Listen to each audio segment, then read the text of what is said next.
preference satisfactions to individuals in position of power. So that was one thing. But then another question unrelated to that, it was about this paradox of voting. Right? So you said that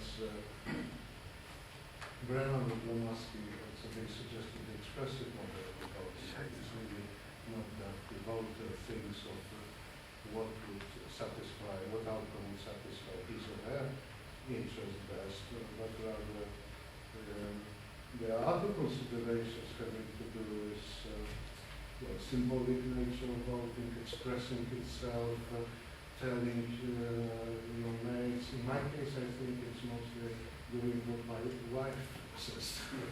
So it's, I always vote like she says. Because it really doesn't matter anyway, right? So it's nice for consideration. But then there is another. This is called strategic voting. Yes. There are other considerations. For example, in the EU vote, it's a vote whether Sweden should belong to the EU. Well, I thought that I would vote for the proposal that would not be accepted, because then probably whatever happens, people would not be pleased with the result. So I could always say I voted for the other side. That's also something. But what I was thinking of is that isn't there another model of voting, perhaps not for those large electorate, but sort of impersonal. So you, instead of thinking what's good for me, you are thinking what's good, right? What's best. And this actually creates problems.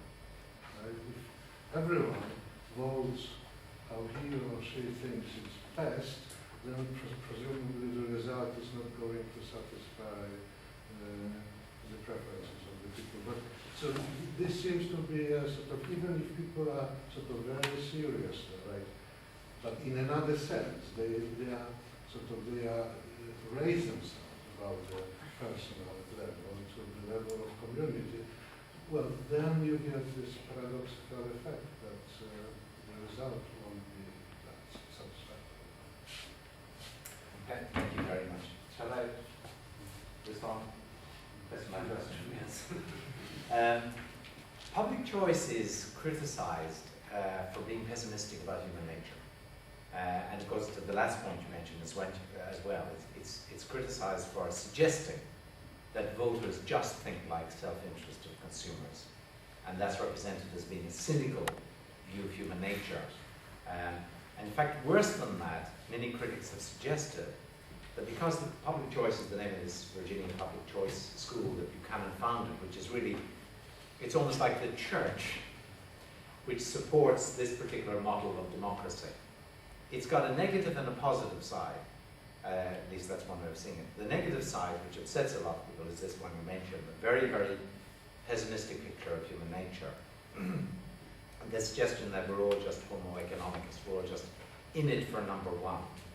And as I was just going to say, this is reinforced by the extra criticism still on this negative point, that not only does it give a poor reflection of human nature, it gives a reflection of human nature that people in office internalize, and that actually drives them to behave as the model says it should behave. In the model, after all, there are producers and there are consumers, and I stressed how the consumers are supposed to be purchasing policies with a view to their self-interest. But equally, of course, producers, political parties, are supposed to be producing policies in their self-interest. In other words, only producing the policies that will maximize the chance of their being re-elected. And equally, those in government, in the bureaucracy, are assumed themselves to be interested just in their careers or their prospects. This is all part of having the same model of human nature for both the polity and the economy.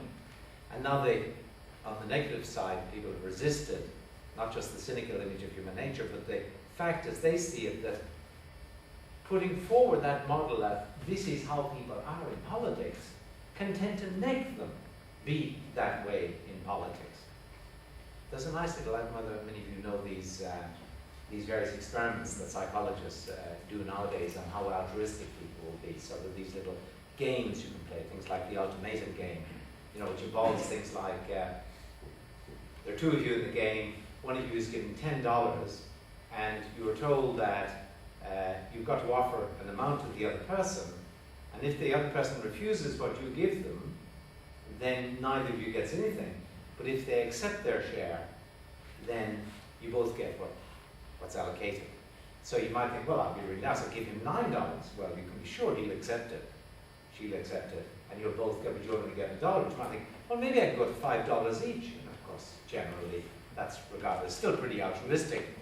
But someone who was really egoistic might think, well, I'm going to hold on to $9, right? Because he's not going to sneeze at the dollar. It might be only $1, but $1 is $1, so he'll take it, and I'll get my 9. That'd be great, right? That's how you'd predict that someone relatively self-interested would go. Now, the interesting thing is, a lot of people point out that the only people in these experiments who ever go for the 9-1 or the 8-2 or who try to really drive, something, are those who've studied economics. and that's because they've learned, so to speak, that that's the clever, intelligent, that's how you're supposed to behave in the market. You go for your self-interest, so to speak. Now, people of equally just a public choice can actually corrupt politics by telling politicians, no one's a statesman, forget about that. What's the line used to be? A politician is someone in public office who thinks about the next election. A statesman is someone in public office, or a statesperson, who thinks about the next generation. The argument is, there are no statesmen in politics. Everyone are statespersons. Everyone's a politician. Now, if you say that often enough, people believe it, and then you behave, I'm going on too long with this. So that's the negative aspect of it. That's for sure. People tend to reject that. I haven't talked about whether that's correct or wrong. I will later. That will come into the last lecture. So let me not talk about it much now. The other side, of course, of public choice is that precisely because of having this negative view of human nature, they run, well, this is a more positive thing. They have a very keen eye for reforms that should be brought in government. Now, some of the reforms will just simply say you should minimize government because it always creates poor barrels. It always creates resources that people can try to, as it were, rake off for themselves. So you try to minimize government. That's one blanket result, and I guess that's, most people also feel negatively about that. But and they will also argue that people in the bureaucracy can't be trusted because you can't put enough controls on them. And maybe you might feel not so good about that, but they also argue in fairness that, many of them, that you should block campaign financing, for example. But that's a case of buying off parties, in favor of the very rich. They're not for that particularly. They're also in favor of far more controls on political parties and so on. So it's a mixed message on that side. I'm talking to great length, as I'm sure others have other things to say, but I was going to be more light. What about the second thing, about Symbolic. the impersonal model of voting, voting for the best and not for the best for me? Well, of course, on their model, you'll always vote your self-interest, rather than voting the common good, right? Not on the public choice model, but if you think of voting, you said that, yeah, that there is this competitive model, the proposal by Brennan and Tomasky, that really it's a question of expression of one's personality or something like that. But the other would be, the voting sometimes is done by those convinced, moral people. Okay, what Brennan and Tomasky argue is as follows. They say, if each of us is an instance of Homo economicus, if you're just interested in personal returns, right? Then ironically, you won't vote for outcome policies when you go to the polls, if you go to the polls. You won't vote outcome, you'll vote posture, if you want to put it that way. You will vote in the way that, as it were, makes you feel most satisfied with yourself or enables you with greatest ease to present yourself to other people in a way you'd like to be able to present yourself. Because that's where the returns are. You're not going to affect the outcome, but you are going to affect your own posture. Now, question, are people actually instances of Homo economicus? Are they as self-serving as that? And that's another big question. That's the one that I will come up in the fourth lecture, but let me say very briefly, maybe if you like, what where I tend to stand on it. I think that no, in general, we're not like that. I think though some of us are often like, many of us, all of us are sometimes like that, and maybe some of us are always like that. But it's certainly not the case that all of us are always like that. Most of us, I think, much of the time, can manage to think in quite public-spirited terms. On the other hand, I think that's true and that's important, but I think in institutional design, you do have to be careful that you don't design institutions that will only work well if everybody's behaving really public-spiritedly. Because if you do that, you make your institutions vulnerable to the knave, so to speak, to the odd, or to, and people, of course, the very fact that you can gain personal advantage under a given system can create a motive for becoming someone interested in personal advantage. Do you remember Plato's ring of Gyges? The ring of Gyges was the ring which you could put on, and it made you invisible. And once you're invisible, under this story, it's older than Plato, but Plato makes use of it. Once it's on, once you're invisible, you can do what you like. You can steal what you like. You can, do all sorts of naughty things, and no one will know. You can do it with complete impunity. And a good question, even if you don't believe that we're all naturally self-interested, even if you think that there are two sides to us, or much of the time we're very public-spirited, a good question is, how many of us would be resistant to the charms of the ring of Gyges? I mean, how many of us, if we really were given opportunities with impunity to benefit ourselves, are absolutely sure that we wouldn't? I mean, very few of us, I think, would feel that self-assurance. Very few of us would feel that assurance about other people, maybe even less assurance about other people. That being the case, I think it's important you don't create temptations in your public institutions, and that you create institutions that have protections against people behaving like knaves. At the same time, but I am anticipating the last lecture, you daren't create institutions that drive out virtue. See, there's some institutions that are so cautious about not letting the knave take over that they make everybody feel like he or she is under suspicion, right? Because there are so many protections and guards and monitoring. And of course, we know a amount of human psychology that if you're treated like a knave, you tend actually to behave like a knave. And yeah, the example I often give of that is a case I knew of once where a manager comes into a hospital where there's a social work unit. I happen to know the people in the unit. All of them had worked at least 25% longer hours than they needed to do, because they were very devoted professionals. Manager comes in, what's this? We've got no check. And when these people come in and when they go out, what they're doing, tries to institute a check of clocking in and clocking out and writing a report of what's done in every 5 minutes. What would you predict happens under that system? Well, of course, people work less than they did under the other system, because now their virtue is driven out. You're treated like a knave. There's no trust. There's no sense of you're earning esteem or anything. So there's a real issue here about institutional design.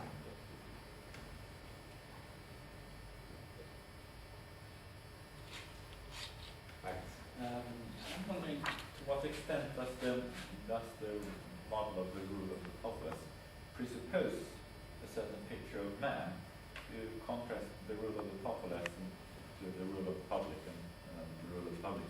That's the difference here is different pictures of what constitutes a group, which we consider a group as a collective intentional agent, which you but in the market model here, it's built on a certain picture of man as thermoeconomicus. But couldn't you reject the picture of man as thermoeconomicus and leave room for example moral situations without accepting, and still reject the idea of collective intentional agents? So you would be left with the rule of the populace, but not. Well, I think that you put your finger on something really interesting here. Here are two models of human nature, if you like, just very crudely. One is Homo economicus, and the other is what used to be called sometimes, although it's a terrible etymology, Homo sociologicus, right? Sociological man, human, and economic. Now, the economic is conceived certainly as an agent that has a utility function, a probability function that always acts, and the utility function in particular with, as we say, pretty self-interested utility function. I mean, utility is derived from their own satisfaction. And they act with relentless rationality to maximize their own utility, right? Expected utility in terms of, that's the model. Now, it's true that in that model, and I think that model does affect people. So when someone, like Bentham, who's already, involved in something close to that model, is thinking, well, how could there be they're just individual human beings. They're each driven by their own probability, utility function, by their own sort of self-interest in that sense. And what do you expect them to be safe? But how would you get he says, a community or a group agent anyhow? You're always going to have just these people pumping away at producing their own interest. Now, Homo sociologicus, the one thing that's emphasized in that tradition is that people wear different hats. They play roles. They can sometimes act in a purely personal role, but sometimes they can act as a departmental chair, who, as departmental, you are the chair at the moment. As departmental chair, you take on the interests of the department, and you go perhaps to the central administration and you argue on behalf of the department, right? And maybe, actually, personally, you'd be better off under some arrangement which you don't think is very bad for the department. You'd be a very bad departmental head if you allow that to intervene. Do you remember Mayor Daley, the last Mayor Daley, when he was mayor of Chicago, a very famous remark? It was found that he had given a lot of, I hope I'm not plagiarizing the man, but I believe it had been, not plagiarizing, but of misreporting him, defaming him. It was said of him that he had reported that he had given various city contracts in Chicago to the firm for which one of his sons worked. And this was a major brouhaha. Papers came out, this is terrible, the mayor's going to... Daley came on television and he said, so how would you expect a good father to behave? it's really, only in America could you get away with it, but he actually got away with it. And on most of his field, there's a sort of behavior profile that goes with the role. Most of us think we're capable of some other shifting. Now, how you explain that psychologically, that's another issue. Whether it's really consistent, maybe with decision theories, I think it is. That's another issue too. But once you've got the idea of playing a role, you can have the idea of a group agent, right? Because people can just, as it were, take on. They know their part. They play their part. And so far as they each play a coordinated set of parts, you can create a group agent. We'll be talking about that the next day. Under the other image, you might think that that's impossible, at least under some versions of it. So, okay, so perhaps there are different images of human nature that are correlating with these images of the people. Just one thing. I think it's fairly well accepted that on the model that as you described it, politics becomes very problematic, and reading Hayek or whomever the authors that have sort of tried to establish this. You might want to say, what you're doing is you're taking politics as we understand it in the democratic tradition, and you're saying this does not really work for that. Somebody who would sort of be trying to be an advocate of that tradition might want to say, okay, we have to rethink politics and democracy rather than the public choice theory. So I want to ask you is, how should we respond to somebody who would want to argue that? Let me say first of all how I think of it. It's a little bit like what I said earlier. There's a system out there that works pretty well. It's very complex. We call it the politics, right? Just as the economy is terribly complex and we only half understand it, similarly the polity too, involving adjustments and alignments between people, etc., etc. Now, public choice represents a way of looking at that and saying, here's the way to see it. The way to see it is, it's just like a market, right? So this is constitutional political philosophy, as I was calling it earlier. It's sort of saying, come with me, see this following gestalt. this following pattern in how things are. And here's why you should see it that way. One, it'll let you see the sense in which it's democratic without invoking any sort of collective people. Two, it'll let you see ways in which you might want to improve it. Right? You can see ways in which it's actually not living up to the Gestalt which you've been invited to see in it. Right? So the public choice theories would say, it is just like a market, but look, it isn't working all that well, I grant. And here's what we should revise, for example. As a market, it's putting monopoly power in the hands of, say, campaign financiers. Most of us probably agree. We should break that. Or it's putting too much power in the hands of a bureaucracy that's not responsible for power. You should break that, it'll say. Or it'll, and so on, through a whole range of things. And thirdly, it says, and hey, it's not a bad idea. It's really quite attractive, the idea. Now, what I've said against that is, actually, this isn't really a model of what's out there that's very accurate to what's out there. Because as a matter of fact, what's out there involves these weaknesses on the side of electoral demand, electoral supply, electoral choice. It's only got the faintest resemblance, I want to say, in criticism, to really a market in which voters were consumers and political parties were producers. It's not really like that. That's a false Gestalt.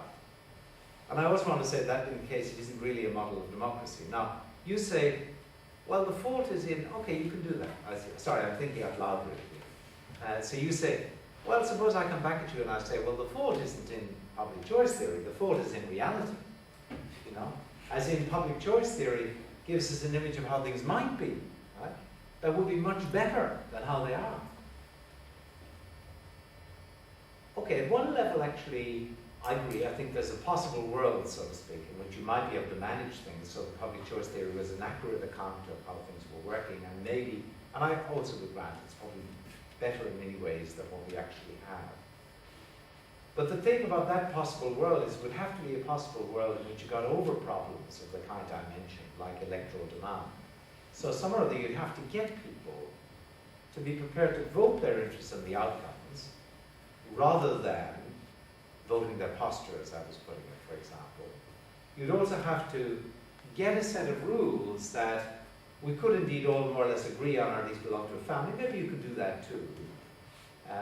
Where most of us felt that it's a decent aggregation set of rules. You'd have to break monopoly in some way, have freedom of supply, on the side. Of course, you could easily, I suppose, break campaign financing and tendencies of that kind. But you'd also have to get over the pre-packaging and the pre-sizing, as I call it, in policies. Now, as you put in these different elements, it's awfully hard to see, really. At least to my eye, it's hard to see how you could really get something that worked to the ideal of public choice theory. And that's why I'm inclined to say, the theory is not adequate to the way things are, or the way things could even be feasibly made to be. In that sense, it's inadequate. So I'm inclined to say the fault's in the theory, not in the reality, but the reality, of course, is improvable.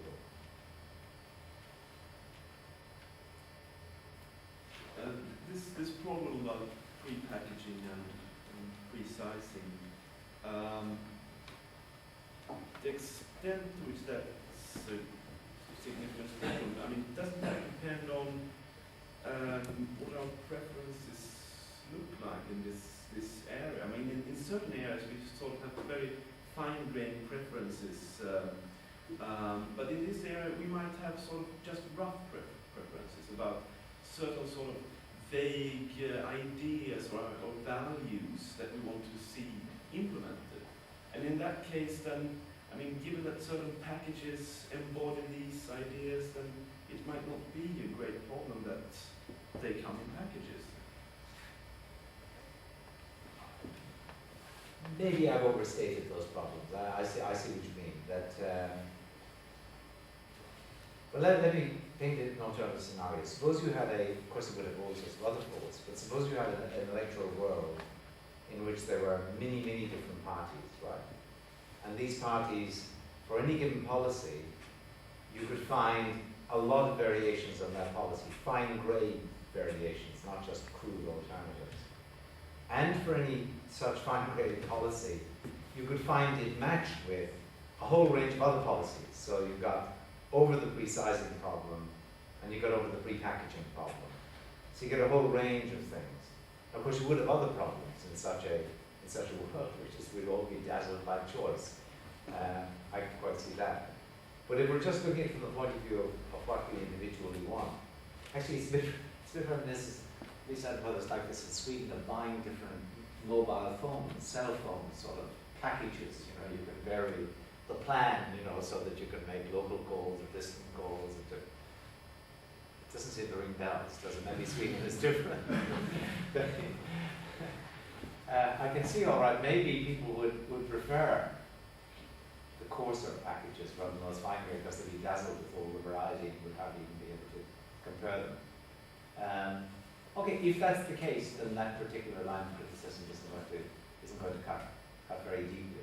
On that particular side, which was the side of electoral supply, actually I think the far more important one, and this I suppose under a certain work might be put right, is what I call the organizational and financial costs of getting a new party together. Because we know, organization is a real problem. So I mean, you just look at most European polities. I mean, how many occasions in the last 75 years has a European democracy, or any democracy worldwide for that matter, generated a new party? Now it has happened, maybe 24 times across the democratic world, but not much more often than that. Because parties change, it's true as well, and that should fit into the. Okay.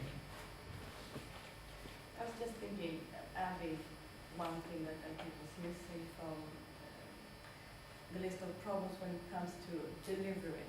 You know, you buy something, do you get it? That you didn't have. And I know in Sweden, for instance, we have had this problem for some time, that we have a government that has no majority, so it has to work with other parties that have not been elected, but are actually quite small. So this means that there is this element of, even if supposing that were they to have majority, they would deliver on every promise. They cannot, as the situation is. So you didn't have that kind of internal. So it doesn't have to depend on wild people in the party, for instance, working in the way. It can be more structurally based. There's an English joke that begins with the 3 words, which I'm trying to use here, which is, "Oh, you're lucky. You should be so lucky." That's the, well, you would know the English joke, but as in, you think that's bad. Let me tell you about. And that's what I had in mind when I said about the Washington system has this problem in spades. You see, a system where the legislature elects the prime minister or whoever's the prime executive. It's true in many cases, particularly where you get proportional representation as a system, it's true that no one party will always control the parliament or the legislature. You'll have to form a coalition on an ad hoc basis. It'll mean chopping and changing of policy, and it'll mean that the policy package delivered by government in the end is going to differ in various ways from the policy package that any single party put to the electorate. Absolutely right. But now think about what happens in the Washington system. I'm trying to think of this, maybe I expressed it badly by saying parties can't deliver on promises due to party indiscipline. That's one sort of, it's not indiscipline as in psychological indiscipline, it's lack of discipline as in they depend on the smaller party. But the other, in the Washington system, remember what happens, it's absolutely amazing. I mean, I've only moved to America 3 years ago, and I've become really attuned to how it happens through being there and reading the press every day and so on. And it's a stunning system. It has got other virtues, but in this respect, it's truly amazing. Because the legislature are elected quite independently of the administration, what does this mean? Well, it means that the administration, the executive, does not have to depend on getting a majority in the legislature in order to stay in existence, which is what happens in a system like the Swedish one or in the Westminster system. That means in turn that there is no tight party discipline within the legislature, which you have to have in the other system or else the government will always fall and you'll be replaced. They can go anywhere they like. Now that means in turn that on any given issue, members of Congress may divide on lines that are only very loosely party lines. That means anyone who puts up any issue to be voted upon can't depend on having a majority just through the party being majority party in Parliament, in Congress. They will have to manufacture a majority, because they're not going to get anyone from the other party, certainly, without buying them off. So how do they buy them off? Well, they buy them off by offering them, they add other things into the bill. You know, these umbrella bills. So, for example, notoriously, just last year, there were 2 bridges built in Alaska. You know, you had, well, just recently, a bill is going through for military expenditure. And there are a whole series of things added at the bottom of the bill. As in, and we'll build a utility in Tennessee to serve blah, blah, blah, and a bridge will be built. In Alaska, they built a bridge costing $3 million going to an island with 7 families on it. They're building another bridge as large as the Golden Gate, I'm told, costing untold millions, again serving only a handful of people. And this is all because the Senator from Alaska he was also the chair of the Finance Committee, which helps too. But see, you can have this thing happening, but equally now what happens is the lobby groups, right, are poised like sharks, you know, on either side. Because now you can buy off a particular member of Congress.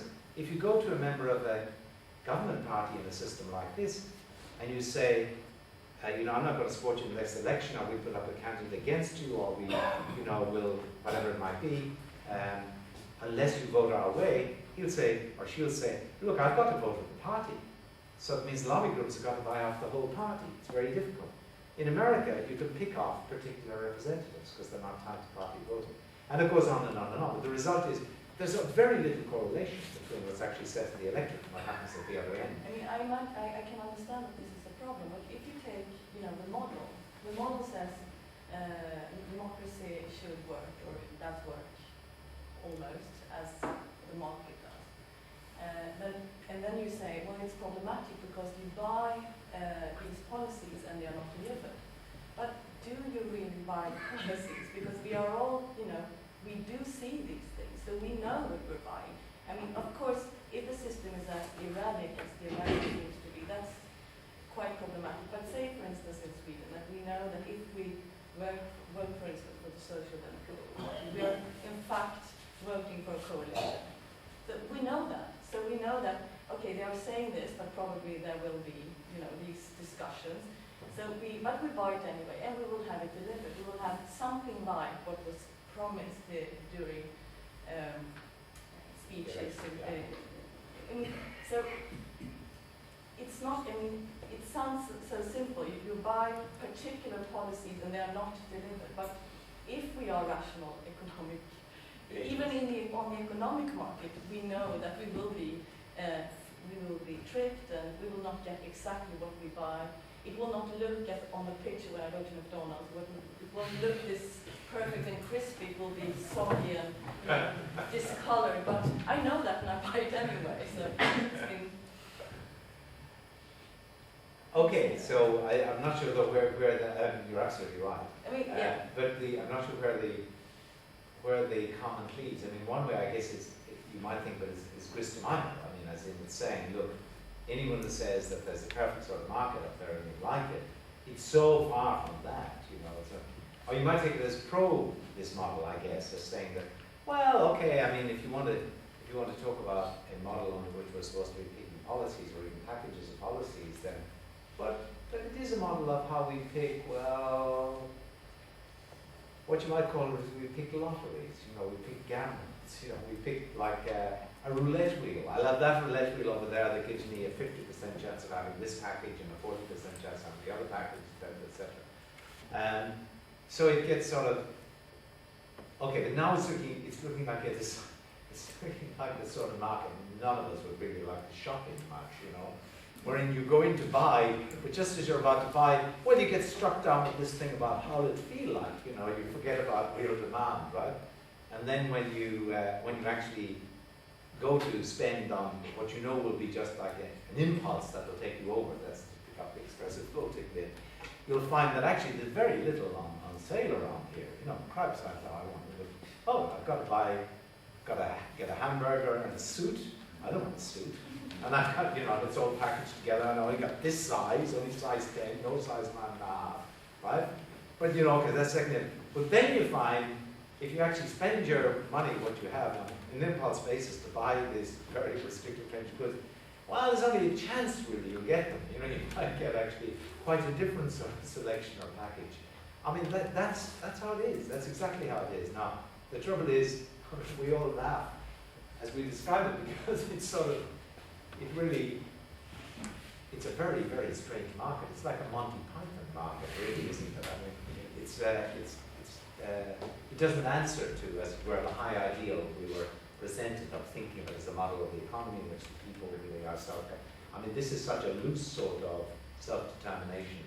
And that's what I mean simply by saying, actually, it's very good for doing probably the most important job of all. And I shouldn't really be taking them off this at all. This is deadly serious. It is the only system for governing succession between governments. It's the one and only way, I think, of doing it.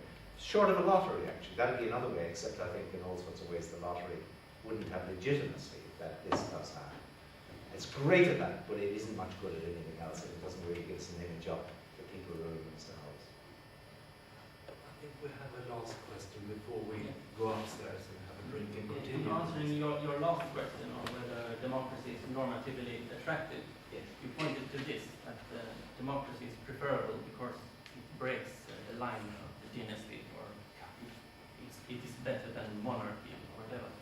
But isn't that a false dichotomy? Because you believe democracy is perhaps not the only alternative. It could be. Can I just say one thing? This isn't really democracy. It's the electoral system I'm saying does Yes, that. yes. Because I don't think the electoral system just having that deserves to be called democracy yet Oh, in the full yes. sense. But sorry, I'm interrupting you. perhaps some kind of anarchy would be fulfill the public choice model better.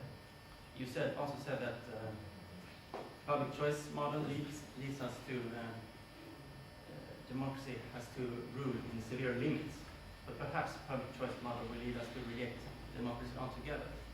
Some kind of perhaps private property anarchy with private justice system. Have you considered that? I think that libertarianism, of which public choice, with which is very closely aligned, really at its extreme goes very close to anarchism. I mean, take someone like Nozick in Anarchy, State and Utopia. I mean, he won't have even a minimal state. He will tolerate only what he calls a non-minimal state. It's a very, very thin state indeed. And that gets very close, and he actually, hence the title of the book, I mean, he thinks that as were the first choice for a libertarian of that kind should be anarchy, except he then argues that if you did get anarchy, in which people looked after themselves, etc., but were fairly moral, they didn't breach one another's rights. Sorry, that's not quite right, but weren't so sure about other people, let's suppose, that they would still end up setting up an ultra-minimal state. That's his justification of it. But you're absolutely right about that.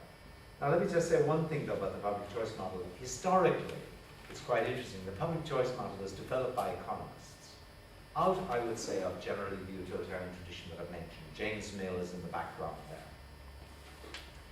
But immediately prior to the public choice theory of democracy, you had a different economic theory of democracy, as it was often called, or an economic theory of the state. And that was, you get that, for example, in Paul Samuelson's work. I mean, in the mid-50s, mid-60s, it was the orthodoxy until public choice took over. And the one thing it emphasized was that there are some goods which the market, and therefore anarchy, because anarchy would have only a market, nothing else, which the market isn't good at producing, these so-called public goods. These are goods which are basically non-excludable. So if they're produced, everybody gets them, regardless of whether or not they've paid for them. And the argument is that, well, I'm not going to spend my money, even if I could afford to, buying something that may benefit me, but benefits everybody else equally, even if they haven't paid. In any case, no one person will probably be able to buy it, and you get a problem in a market as to why anyone would buy it. So, for example, defense is thought to be like this, or law and order is thought to be like this, or maybe guarding against keeping the water clean, keeping the air clean in the country. These are public, non-excludable goods. Now, that argument that Samuelson and others was that you need the state, ideally a democratic state, they would say, to produce for those goods. That's why anarchy isn't a good idea. The public choice theorist people, they came along and they criticized Samuelson et al., those people, for their great belief in the state. They said, you're treating the state as if it's bound to be benign, as if it's bound to, be a state of, a government of do-gooders. But actually, can you expect that? Because they said, after all, we know from the market that people behave in a self-interested way. Wouldn't they do that in government as well? And so their model is developed in critique of that model. But the one thing they don't give up on is in developing the critique, they don't give up on the idea that there are at least some public goods.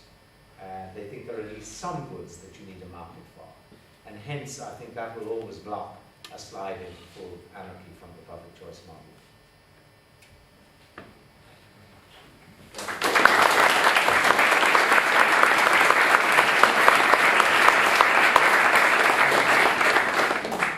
Now then, please join us upstairs for a drink and more discussion.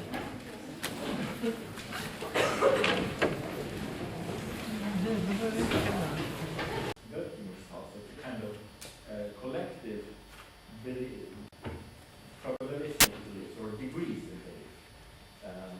And in that case, well, I'm not sure whether it's crazy for the collective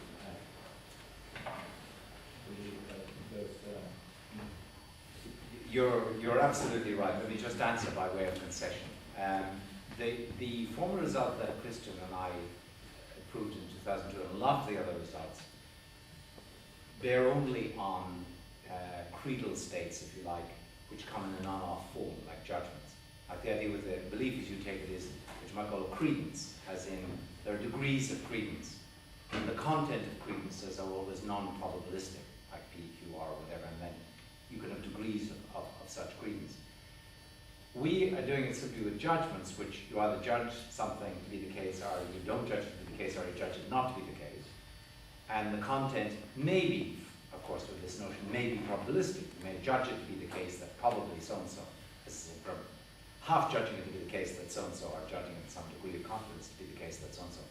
Now, this proof entirely works with the notion of judgment. Not only that, it's more restricted than that, because it also works with the notion of judgment where the content is not probabilistic, right?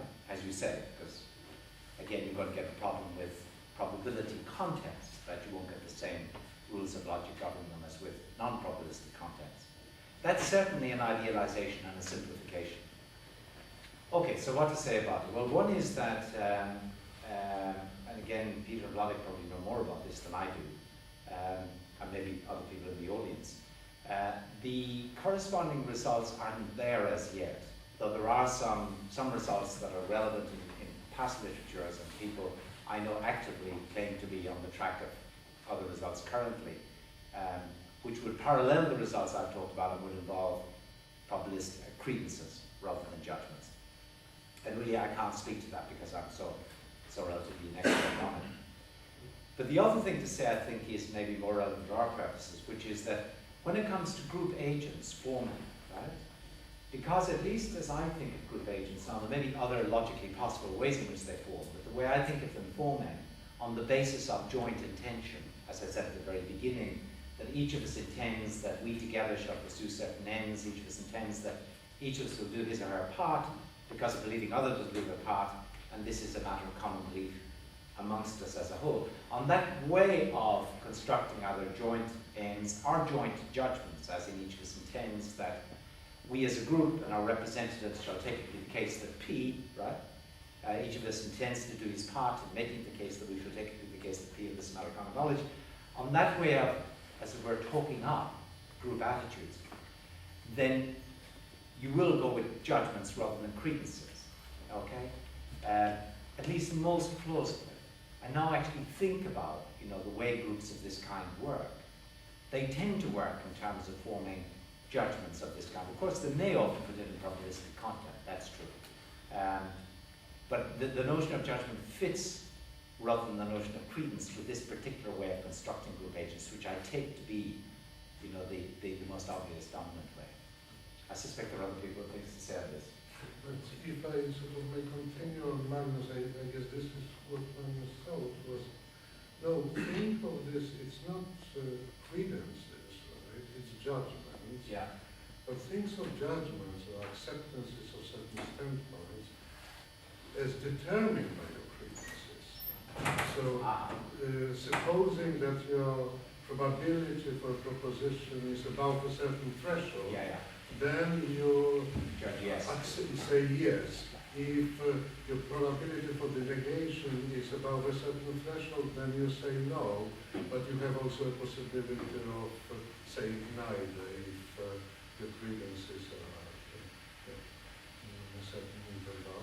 And then, of course, as an individual, you can be in exactly this situation that you say yes to P, yes to Q, yes to R, but you say no to the conjunction because its probability is too low to pass it's sufficiently high, the probability of negation to say no, right? And then, if you think of collective, right, and if you think of, suppose that there's a large number of people who say yes to a certain issue, and a small minority who say no. This can be seen as a collective having a very high credence for that proposition, the credence that passes a threshold, so the collective say yes to that, right? And this is a way of looking at majority voting, right? And then, it's not so strange that you can have a collective saying yes to P, yes to Q, yes to R, but no to the conjunction, right? There's no irrationality if you think of judgments as acceptances based on credence. Very interesting suggestions. Let me reject them or resist them. Although I'm not sure how much I'm invested in this. I mean, I think what I want to say, I can still say, even where I can see it in various ways. But, well, here's one problem I have with the, you say an individual may, under the threshold conception of judgment, judge the P, judge the Q, but not judge the P and Q, right? Probabilistic perfect sense. I would say, though, that that itself is an argument against the threshold conception of making judgments. Because actually, if someone comes to you and says, I judge the P, I judge the Q, but P and Q, no. You'd say to them, however, when you said you judge the P, you really mean you judge the P is maybe 80% probable, right? Because after all, you can't say P, Q, but not P and Q.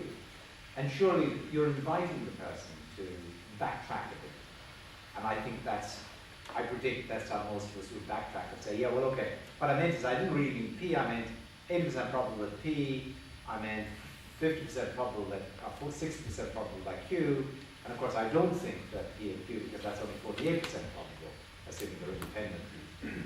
6 by 8 is 48, right? Okay, so it's less than 50.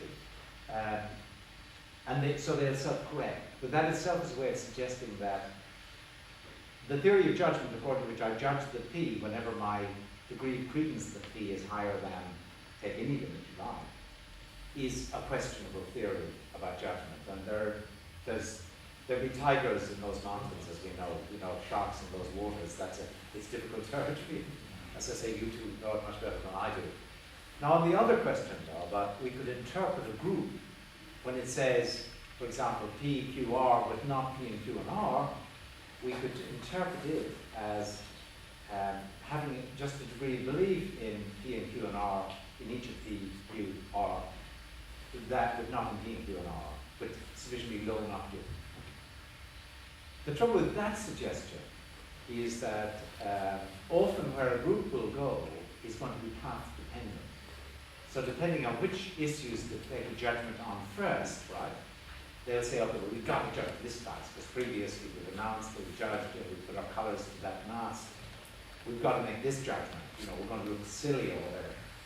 Now, if it's path dependent, it's just have they taken other judgments earlier before this one. If there is any degree of path dependence, that's going to make the interpretation of which you say, well, it's just because they're not sure enough about the things they say yes to, that they fail in consistency to make the other judgment. That's going to look like a very post hoc sort of. But I guess you might say that interpretation makes better sense if they're following what I call the participatory compromise procedure, in which we sort of say, okay, we can't hold by P, Q, R, but not P, Q, and R. And so we ask one another, where do you feel least sure about? Okay, that might be a way, I guess, that if you follow that procedure, that might lend itself to. But the trouble with that procedure, that's only implemented in order to achieve consistency. You know, it's not a procedure that, are you with me? Yes, but just but think of a sort of big Jeffrey individual who doesn't accept anything. He simply acts on the basis of his grievances. Yeah. Right? So could one has comparable collective group action that sort of has grievances that come to the expression in the sort of opinions of his members, right? Okay. And here those grievances, and on the basis of it I act, right? In the way as a Bayesian agent acts on the Bayesian Depending on its doesn't strength. make any judgment. So its strength will Yes. not as much as its content. Will Right. act on. It's a very unrealistic model, but Okay, here's an example.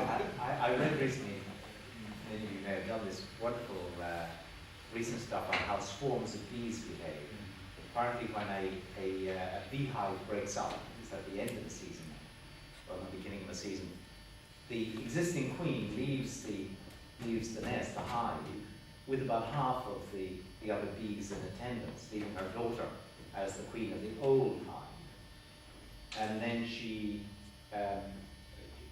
they gather as a swarm outside the old hive, and the first thing they do is within the first hour or so they find the neighboring tree or whatever where they swarm in its branches, okay?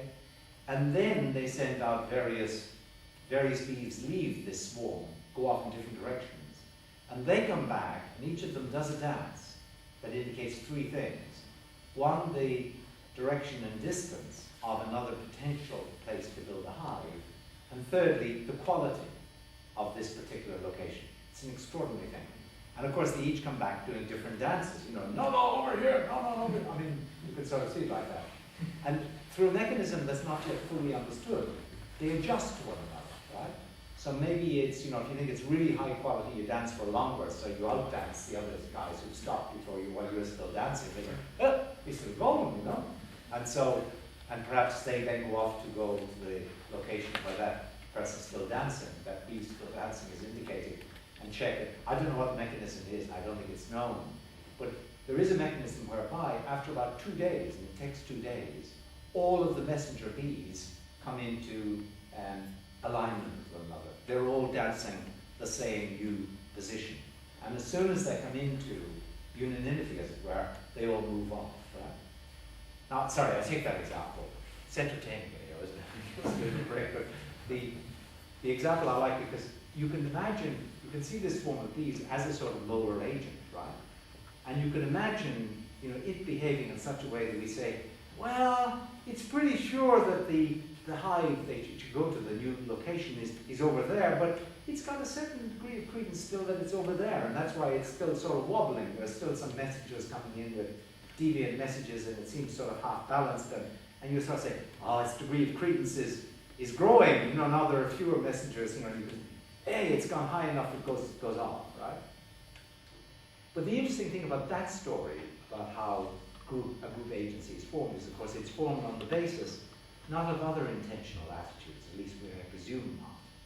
You can imagine that the bees individually have such simple routines of behavior that it would be extravagant to ascribe to them goals or judgments or anything like that.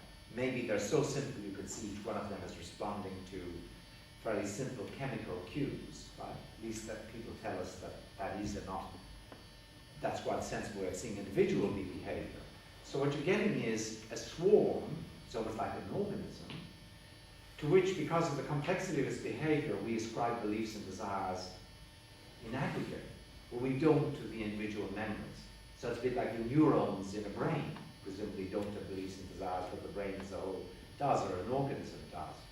Now, where I see the problem, sorry, that's a long run after the wickedness that's here in Australia, but where I see the problem with your suggestion, I guess, Vladek, is that when you've got with human group agents. I think they do not form like swarms of bees. I mean, I'd love someone to give me an example where they do it. There have been suggestions that they do in something like that, and there's this Cognition in the Wild, that book by Hutchins, and various things have been suggesting. And tell me, please give me the message, because I have this problem with the notion of group agents forming in that way, that you'd have to imagine that individuals are doing things, right, that are themselves, well, a dilemma. Either they're under the individual's intentional control, right, he's doing the things he's doing, or she's doing the things she's doing, for the reason of the beliefs and the desires that they individually have, right, or not. It's not intentional behavior at all. Now, if it's not intentional behavior, then maybe you can imagine some alignment whereby the group as a whole, looks like it's got beliefs and desires, but the individuals don't. But that seems sort of outlandish for human beings, because we don't in general, except when we sleepwalk or at the level of parapraxis or whatever, act in a way that escapes the whole of folk psychology. Although Tolstoy thought we did. I mean, if you think of War and Peace, he talks about the populations and the forces moving, great movements of people across the continent of Europe and so on. He pulls out into an astronomical distance and he sees it. He almost suggests that he thinks it is like that, but I don't know that anyone takes that really literally.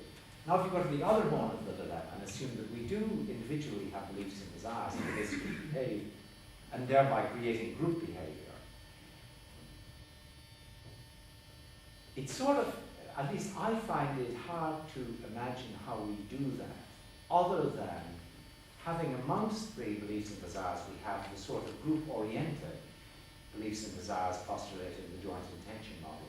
Of course, we may do it for a particular group. We might have one subgroup that judges about whether P is the case or not, another subgroup that judges whether Q is the case or not, another that judges whether R is the case or not, and then by means of sort of wiring or something, if it's yes, yes, yes, the group is held as a whole to judge the P and Q and R. But in none of those ways it's not easy to see how you'd be ever given a base on which to ascribe degrees of belief or judgment rather than just on-off beliefs or judgments on the part of the. That's my feeling. I mean, I'd love to be proved wrong on that, actually, because it'd be very exciting. Donald Davidson once said, it was a great remark, I think it's the best remark, said that you get an exciting thesis in philosophy, like groups are over and above their members or something, but the real challenge is to increase the intelligibility while maintaining the excitement. The trouble is, as you increase the intelligibility very often, the excitement drains away. It was there only because of the obscurity of the idea in the first place. But I would love to be able to maintain the excitement right into the domain of seeing how you could group agencies that exist without the individuals having beliefs and desires about what the group is doing or segments of the group are doing. Sorry, I went on much too long in response to that. I'd like to be clear. Let me try another way of opposing Magnus' point here. But of course, when it comes to epistemic uses of propositions, whether we believe or not, and we can talk about degrees. But in the interpretation of the discursive dilemma, propositions of a certain nature, I mean, these are issues that you have to take a stand on that should be implemented or not. Yeah. And you can't really say that, okay, we implement this one for 80%. I mean, that's, in a sense, goes against the form of the text. So you can't really say that, okay, I want to implement P, or the group wants to implement P, we want to do Q, and we want to do Q and R, we want to do R, but we don't really want to do P, Q, and R. I mean, so the very nature of the proposition would go against a probabilistic analysis of the reasoning. I can see a but coming. Well, I can. No, I don't do this. But this is in support of the discussion. But Peter, but I mean, in this case, you are right. Those are issues, whole taxes. But then there are other examples of discursive dilemmas where the particular propositions are questioned. Is this the case? Is this the case? Is this the case? If all those things are the case, then we go to a certain decision. So, for example, think of decisions on tenure, right? And we then decide, well, is this candidate good on teaching? If yes, if this candidate is good on research, if yes on those, then we give him tenure, but not otherwise. So then the particular factors where they are just propositions on which we have various views and preferences and so on. The point is how you would never consider the individual, the P's and Q's. You would only consider the final conjunction of all the elements. And the discursive dilemma only occurs when you have decisions on the single elements. Oh yeah, but let me say, well, I don't know, now that sounds like an objection to me, so I'm trying to say something in response. Sure. Here's what, I mean, okay, so some people have said, look, Sunstein shows us a way out of the problem that I'm focusing on. So lots of people have said that to me in the past, because Sunstein argues that in political groupings in general, a very good methodology is to go for what he calls incompletely theorized agreements. What he means is, if there's an issue before you, like whether P, Q, and R, don't bother voting on P and Q and R, just vote on P and Q. Don't bother voting on P or Q or R, just vote on the compound, right? In other words, for any proposition, don't bother voting on the reasons, so to speak, just vote on the issue. Incompletely theorizes as little as you have to, right? And people start suggesting, well, no, that'll get you out of the discussion straight away. My response to that has been for some time that the trouble with the group agent is that it's got to make decisions, judgments, ultimately, on an issue at time t, and another issue at t plus 1, another issue at t plus 2, another issue at t plus 3. And these, so to speak, are going to be judgments, say the decision is as to whether they endorse such and such a proposition as a judgment. And these are going to be maintained in the record of the entity, because it's going to be very important for other people in relating to it, that they know what it said before, because what it said before is in the way of a promise or inviting reliance or whatever. But now what's going to happen across time is that you could just as easily get the same sort of structure over time. So that's why I actually mentioned in this case, I said they vote, let's suppose, on to hold taxes in January, and then it's May or March when they come to whether to increase defence spending come the next election when they're in power, as they hope, and then it's June before they come to the other issue. Over time, you're going to get the problem, even if on each occasion they only vote on one issue. So I don't think that's the way out of it. For a group agent, it isn't the way out anyhow.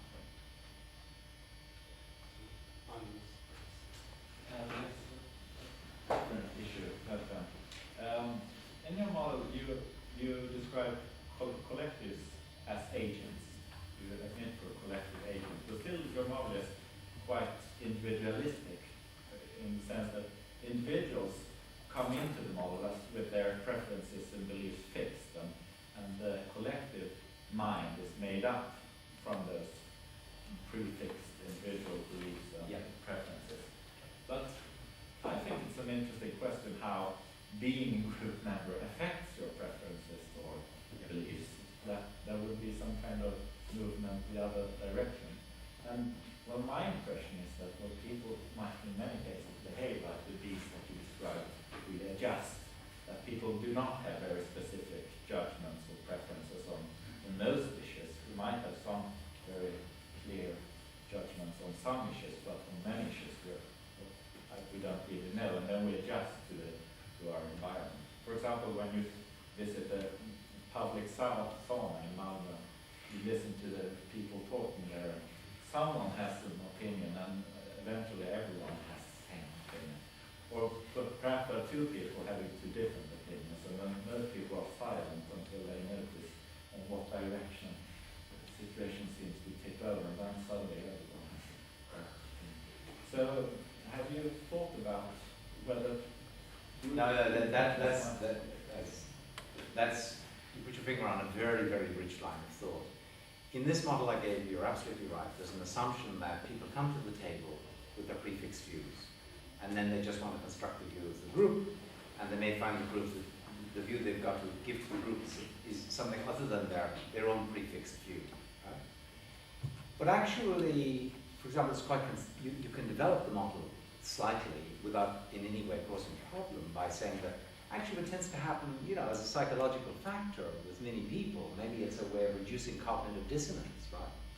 That as soon as they've constructed the views of the group, right, and realize that as group members they've got to act according to that proposition, they tend to adjust their own view, right, to come in line with the group. That could be just a psychological factor. Okay. Second observation, there might actually be very good epistemic reason for doing that, derived from Condorcet's jury theory. And again, this is, well, Ludwig might have something jointly on this, but he and Luke Bowman have done something really very significant on this in developing it. Condorcet's jury theorem tells us that if a number of people each say have got a chance of 0.6 of being right on a given issue, then the chance of a majority being right on that issue, and they're independent, right, and their chance of being right on this, not because they all defer to the same person or something, then the chance of the majority being right on that proposition is higher than 0.6, no matter how small the group. And furthermore, the larger the group gets to be, the chance of the majority being right asymptotes towards 1. Right? And that's very easy to see why. I mean, imagine you've got a dozen coins, and you're told that each has got a 0.6 chance of coming up heads when tossed, fair toss. Now you toss the first one, it's got a 0.6 chance of coming heads, comes up heads or tails or whatever. We all know, I mean that's part of the law of large numbers, that the more you toss, you presume that they will tend to approximate towards 60% will come up heads and 40% will, that's the limit frequency, right? But that of course shows you already that now if you take a largish group, you're going to get about 60% coming up heads. But that means that if heads means yes to a question, you're going to get a near certainty that you'll get yes to the question if each so speak is a 60% chance of saying yes to the question. So that's Condorcet's theorem. Now you might apply something like, there are various weaker versions of the theorem that are actually more plausible, more applicable, but you might think that that applies equally. So I come into a group with a view, we vote on the view, I find that, gee, most of the others go the other way. I'm happy for the group in any case to go that way, the majority rule, or whatever it is in operation. Maybe it's the straw vote procedure I was talking about. But not only that, but I'll maybe tend to adjust my own opinion rationally now, not just by way of psychological contagion, right? Third possibility is the one you sort of signal that I guess you could have the following, that people, as were simultaneously fix their own view. First model was independence between individual view and group view. Second model was interaction, psychological or rational between individual and group view. Third model is one under which you get almost like a simultaneous fixing. I mean, as if, what was it, Ian Frost said, how can I tell what I think until I see what I say? I've got to wave in my mouth to know what it is that I believe. You might similarly have some sort of theory according to which, how can I tell what I think until I see what we say? Until I see what we, the group, think, so to speak. And maybe, trouble is, of course, that doesn't quite go with voting, because when you vote, you've got to vote on something that may not be, as it transpires, the group view. But still, you could imagine some sort of slide towards a group view on that basis. And of course, the models I've talked about don't touch that. It would be interesting to have some sort of exploration of the modeling, at the modeling level, as to how it might be done, mathematically to model it, but equally psychologically to see how far it happens. We have time for 2 quick questions and answers. And 2 quick answers. No, I'm sorry. Start over here. Sorry, my question is not short. No, no. But still, during those last 5 very interesting minutes of your speech, you used the concept of the National Assembly. Where and when was this born, this concept? Of the nation? Of the National Assembly. It has to do with the nation, of course. Well, that was actually a quotation from Sieyès, in which he used the phrase National Assembly. And he used the National Assembly of the Assembly in Paris. I think that, I always get confused with the French Revolution. I think it's quite early on. It's in the, I think that quotation, yeah, it is early on, because that quotation is from an essay called La Question du how do you say veto in French? Veto royal, on the royal veto. And so that was before the king was executed, so there would be maybe 1790, 1791, something like that. And he's actually talking about their National Assembly. And what he wants to short say, question to follow this up. Yeah. You know about the Frankfurt Parliament in 1848. I don't know much about it. I mean, I know a little, but very little. Representatives for all those small city-states and duchies. Yeah. They tried to unite Germany in a peaceful, democratic way. Is that a National Assembly or a National Parliament? Oh, I see what you're after. Well, I don't have an answer to that myself. I guess when you talk about a parliament, you've got to already have had some sort of agreement, as it were, on procedures whereby people will be selected. Its national parliament is an assembly, but it's an assembly with a certain constitutional standing, right?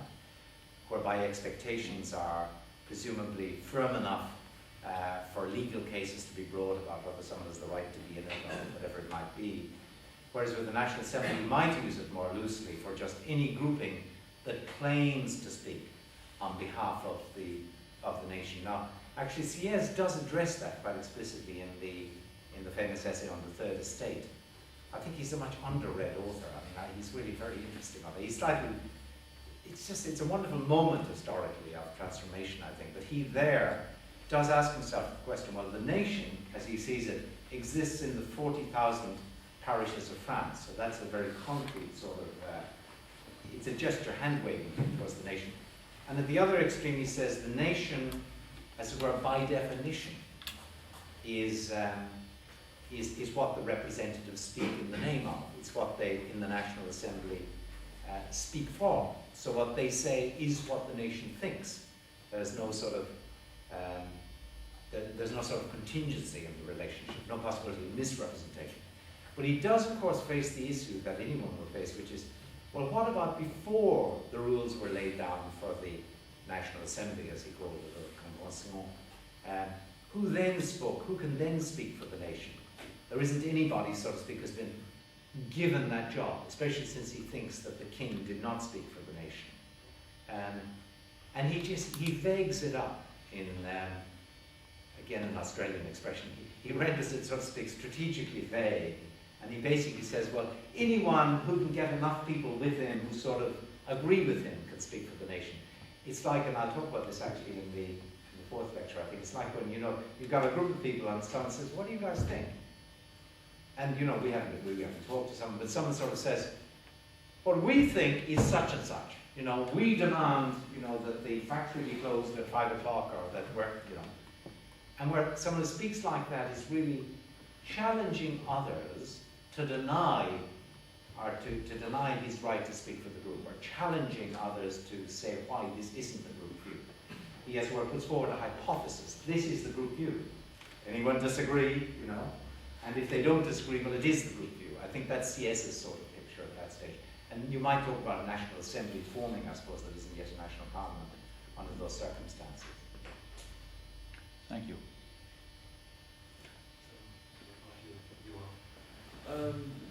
This demand of conversibility that you put on group agents. I sort of wonder if you aren't a bit caught by the particularities of your favorite example, which you take from the legal system. I mean, the demands of predictability it's much greater when it comes to the rulings of the court than political decisions. So perfectly well-functioning political agents be much more sort of presentistic and they do things in the moment, they do them as a group, and it's not that important whether they connect to previous decisions or anything like that. So they could use conclusion-based voting, and that would be entirely in order. Okay, they quote, who was that author who said the consistency was the hobgoblin, the gremlin, of little minds. As if it wasn't really anything that the great figures should be worried about. That was yesterday, he says, when asked, how can you say be? He said, not be yesterday. That was yesterday, that's not today. Well, I don't know. First of all, as people, it's true, it's clearly the case for individual natural people that in dealing with others and inviting them, as we do implicitly or explicitly, to rely on us, we take it that we present ourselves as people who can be held to their word. So if you say you believe something, you avow belief, then you can be expected, short of circumstances changing or you're announcing a change. It's fair enough that you should be held to this, not just blame you for not acting on it in the way they're not relying on you to act. Or if you give a promise, all the more so, that you can be held to it. In fact, Hobbes, interestingly enough, constructs the notion of a person around this. He says a person is someone who can speak for himself or for another. And I think his notion is that a person precisely is someone who can speak in the sense of can then be held to that word at later times. which I think leads into Locke's notion of the person, where Locke says the notion of the person is a forensic concept, meaning a concept around which you can assemble notions like blame or holding to account. Now, I think the natural person, that's clearly the case. I would have said that with group agents that we think are deserving of the appellation of the legal person, the corporate person, that we hold them to very similar expectations, certainly commercial corporations, partly because, of course, they're bound by law, but also partly because the law has very long fingers in the sense that it runs well along the black script, so verbal agreement can even count as agreement, an informal promise can count as a contract, etc. But equally because these entities speak in public, in a public world, like the corporation announces its environmental policy, and then you discover that actually it's increased its level of pollution, you can hold the corporation, you can say people can stand up and say this corporation is deeply hypocritical, insincere, blameworthy. And no one says, oh, it's a corporation, you can't blame it for that, we hold them. But I think all the more so with government agencies. Sure, but you could have promise keeping without, and still just conclusion-based voting. I mean, you could have promise keeping, but not bother with why certain decisions were made. Okay, I made one little move, which is a little bit underhand, and of course what my earlier answer when I said, I think avowal of belief is very close to promise keeping.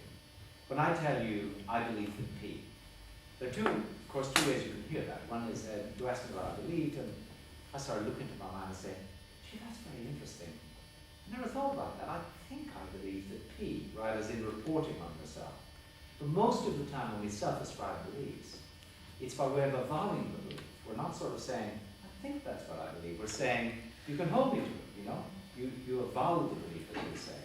Now, I actually think that in conversation and exchange, it's the belief avowal is the default mode, so to speak. You've got to explicitly highlight the fact that I'm not to be held to this, but I think I believe so and so. Normally, when you're technically speaking in avowal mode. Again, actually, that will come up in the last lecture, where I think there are different notions of the use of the we as to whether you're avowing to the. I don't know, anticipate on that. But I think government agencies, in a way, we do hold what they say. We hold the law responsible. We hold courts responsible. Of course, as you say, although notice with courts, while they themselves, they incompletely theorize. I mean, the court, for example, I gave the tort example over here, but every court in most lands will actually go by the conclusion. They'll just hold in liability. I mean, they look silly if they report their opinions, and there's evidence that judges do a lot to cover up the fact that they're in this sort of pickle. But they do just vote on the conclusion. But over time, they seek to be consistent. That's what the doctrine of, stare decisis of precedent is about, and so on. But similarly, I think with the legislature, obviously, it's got advisors who say, well, this is inconsistent with such and such a law, you've got to explicitly change the law. Of course, often they fail to do that, in which case the courts force them, so to speak, to be interpreted so that they come out consistent. Or agencies of government, I mean, they, after all, tribunals and so on, systems differ, but they all claim to act by the reasons, and when they give a ruling in a given case, that can be quoted in a new case. I think this is at the essence of public life with these bodies. There may be sort of in-between type bodies that are wholly presentist, but I think that presentism is a sort of is a posture that very few bodies can adopt and expect to be taken seriously or to achieve, even either members or by other outsiders. Okay. Thank you very much for this. Thank you very much.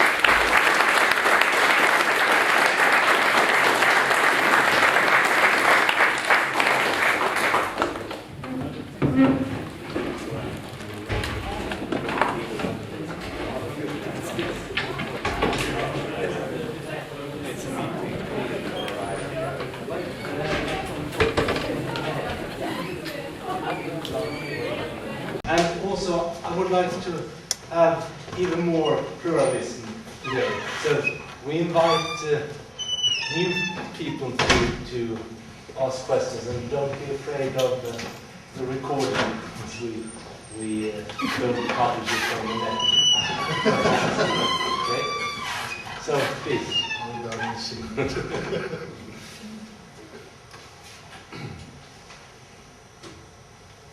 Yeah.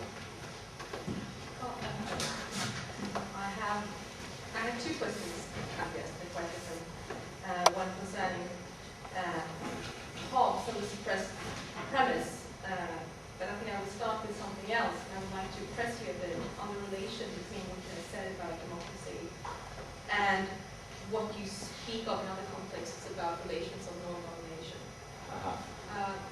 When you say that the census is really so that the sort of unlimited, really shared assumptions, and one such shared assumption is that everyone has the right to speak, it seems to me that for this equal right to speak, to do this work for democracy that you want it to do, there must also be, there must be not only the equality and the right to speak, but also equality and the power to claim to be heard.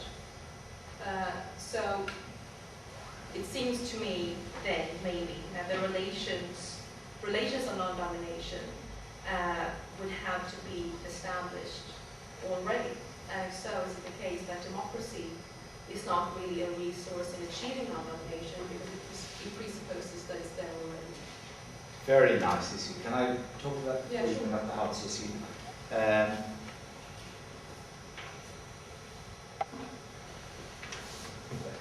Do you where to begin? Especially if Johannes says I've got to be No. First of all, maybe I should explain, since not everyone will know what we mean by non-domination. The idea of freedom as non-domination is the idea that that a person is free just so far as no one stands over them in a position of being able to interfere at will. That's a matter of degrees, hence I said just so far as no one is in a position to interfere at will in their lives. This means that if someone doesn't interfere but stands over another person that could interfere at will, that already makes the person free. So in this tradition, you're unfree even if you've got a kindly master. If you've got someone who stands over you, able to interfere, that's enough to make you unfree. I won't defend this now, but let's just go.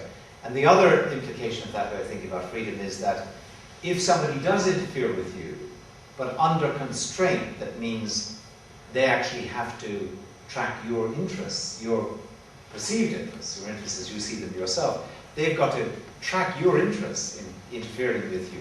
They're constrained to do that. Then that sort of interference won't take away your free status either, because actually you're indirectly controlling that after all. Okay, so an example of that would be Ulysses and the Sirens, I guess, where the sailors interfere with Ulysses, but they do so at his own instructions, right? So though they interfere with him, they don't take away his freedom, in this sense of free status or free standing. Okay, so now Lena's question is, what's the connection between freedom as non-domination and this notion of democracy? Two things I'm trying to say straight in response. Well, one is also preparatory, I guess, which is this, that, of course, government will always interfere with people. I mean, government interferes, because I think coercion is a form of interference, just so far as it coerces all of us to obey the law, right? We collectively, even if you think democratically, coerce all of us individually to obey the law. Equally, government, of course, taxes us. And finally, of course, if we break the law, government penalizes us. So those are all ways in which government interferes in the lives of anyone and us. Does that mean that government destroys our status as free citizens, free individuals? Well, not under the Republican conception, so long as government is forced to track, forced to be guided by our perceived interests in how it interferes with us in this way. Now you've got to make a few moves here, obviously. This is not straightforward, but if you agree with me that if you think of there being a notion of common interest, so that it's in the interests of each of us that there be a government that is controlled by our shared interests, then a government that was constrained to interfere with each of us only so far as that corresponded to the common interests. At least there's an argument. I'm not saying this is conclusive, but I'm offering now it's certainly not enough. There are a lot of parentheses extra needed. But so far as a government was constrained in that way, you might say it doesn't dominate the people it interferes with. It interferes with them only under this constraint of having to answer in a certain sense to their perceived interests. Okay, now a government of the kind I've been talking about, if you had a government that's constrained by those ideas we all license as relevant to our public, to our being ruled in public, then at least you can see how I might begin to build an argument. That's what I want to do from there, that such a government itself won't be arbitrary. But you raise and therefore won't destroy our freedom as non-domination. So that's going to be an important part of the argument for me. But you raised this really interesting question as to whether I'm not in a sort of a position which you can't get out, as in democracy presupposes that you've got freedom as non-domination, because without it you wouldn't be able to speak and command a hearing. But freedom as non-domination can only be achieved via government, right? And therefore via democratic government, you've got democracy. Right? So you've got democracy presupposing, as a condition for its being exercised, something that it itself can only deliver as a product. So it's presupposing that it's already there in order to get off the ground. That's your nice sort of picture, I take. Well, I guess what I want to say is we have a spiral rather than a circle, in the sense that you can imagine a situation whereby a government is in power. Maybe there is not something like equality of voice amongst the people. We're talking maybe 100 years ago, 50 years ago, or whatever. But once in power, this government can begin to do things that can, as it were, make the voices of the people more equal. That in turn will affect the sort of government it is. It in turn can affect those presuppositions. And you can see how you could, at least in principle, spiral upwards, as it were, towards a situation where you get an equilibrium between what democratic government is producing in the sense of sufficient resources, sufficient protection, sufficient infrastructure, sufficient education and all of that, to ensure that people have an equal voice. And the fact of people's having an equal voice in that way, in turn ensures that there will be a reservoir of commonly endorsed assumptions, right? That themselves can be used to control government, thereby rendering it less arbitrary or more democratic. That's the sort of... It's like offering prayer, isn't it? I mean, I agree. This is not, it's not like proving a geometrical theorem. It's much more fun proving theorems. But that's the, I think that's the only way I see about squaring the circle here. And we all have to square some circle. I mean, I don't think that, well, I don't think it makes it sound impossible, but you were going to ask something else about how, sorry. Yeah. Or maybe should I let someone else come in? Okay. It's a bit pedantic perhaps, but you charged Hobbes with making us suppress the premise that any other voices that speak must be voices that challenge the sovereign, so they must be still. And the way I understood you, you said that there's no reason really for Hobbes not to allow that there could be voices that don't challenge the sovereign, only what he says. Yeah, okay. Well, isn't that one way you could argue that Hobbes really could not allow that either? If you take seriously the notion that the sovereign is a person and acts as a person, and applying Hobbes' theory of action to that, saying that the only way a person can act is by acting on will, and will is simply the last, that desire that trumps all the others, is the last appetite in deliberation. So if you allow other voices in challenging what the sovereign would have done without those voices, that would mean that you keep the deliberation perpetually going, and so hinder the sovereign from forming a will, and therefore from acting.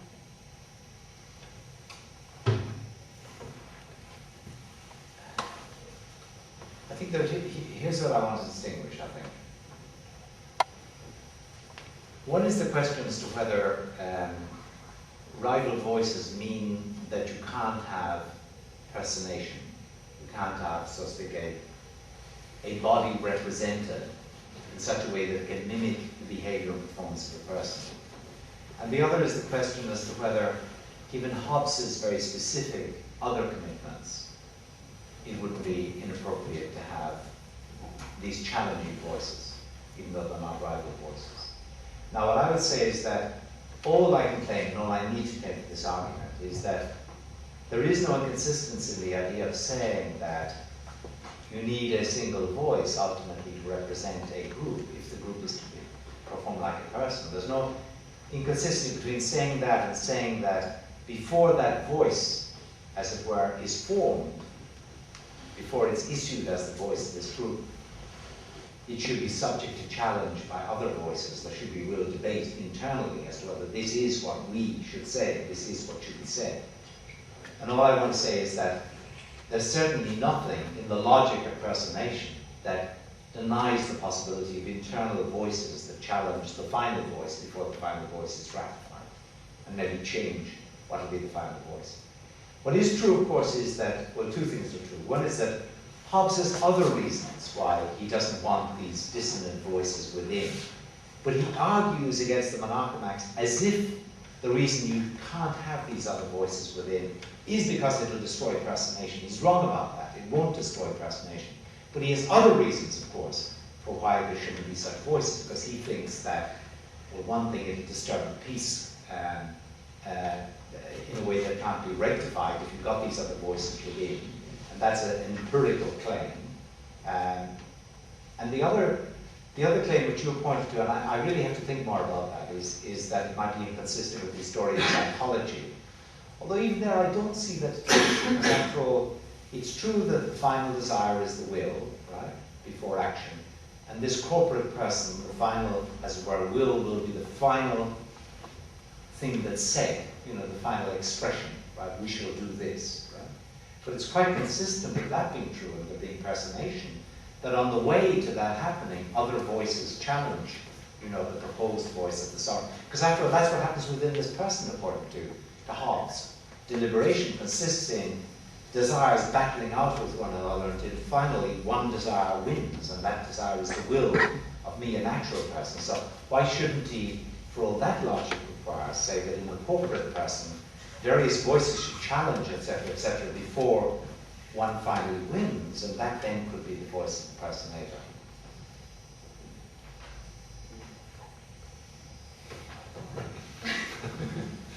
We can talk about that. I have one question on the nature of the public you are talking about. And I wonder if your theory needs one big conversation or one public discourse. Because today I can't see that there is such a public discourse. There are many discourses that perhaps overlap. And I have one more question, and that is, if your model can actually damage the formation of such a discourse, because it sends power upwards. And I think that people are usually more interested in talking about issues which they can actually control or influence. And if someone else makes the decisions, I think that can lead to a lack of interest in politics. If you send the decision-making higher up in the system. Well, on the first issue, okay, so it's the question of whether discourse has to be centralized or whether it can be decentralized. Obviously, we don't have a centralized discourse, whatever that might mean, maybe a Rousseauian assembly in a society like ours. But I would say that the Habermasian or Rawlsian type of logic that I was trying to talk of is quite consistent with decentralized discourse. So you get different pockets of conversation, but you get linkages between different pockets. You get a connected sort of set of different loci, different places, different sites of discourse, right? Which is what we have in almost every area, after all, but in politics, as in other areas, to the extent to which you have got that, with enough interconnection between the different loci, the different places, you're still going to have grounds to expect common considerations to be licensed as considerations that can support various arguments that have got to be recognized as relevant. So I would say decentralized discourse is going to be sufficient. Now, on the other issue, do you think that's right? Do you think that people, I mean, it's like the Coron's tangent principle, you know, the old democratic principle that Marsilius made much of, that that which touches all should be decided and approved by all. Well, and then you're, as we're taking that further and suggesting, and that which touches people more intimately will engage them more intimately and they'll talk more about it. But I'm not sure that, even if that principle is correct, I'm not sure that it's the more local issues that touch people more intimately. In fact, ironically, I think sometimes it's the more global issues that touch people more deeply or intimately and that moves them. Instance, I know the turnout for the European elections isn't fantastic. But equally, we all know the turnout for local elections is pretty terrible, right? It's the turnout for national elections that's highest in, for example, I think all EU countries. Well, of course, Belgium is compulsory voting anyway, isn't it? And that's quite a pattern. Now, that suggests actually that it's not the case that people care terribly about more local. You know, local elections normally get a very poor turnout. They actually can care more intimately about things like at the national level, involving a large scale community. So I'd just be inclined to reject the claim that people aren't going to be concerned about what, you know, reaches upwards in this way. I think they can be very concerned at that level. Of course, that's often where the decisions are made and in case that are of most significance for them, you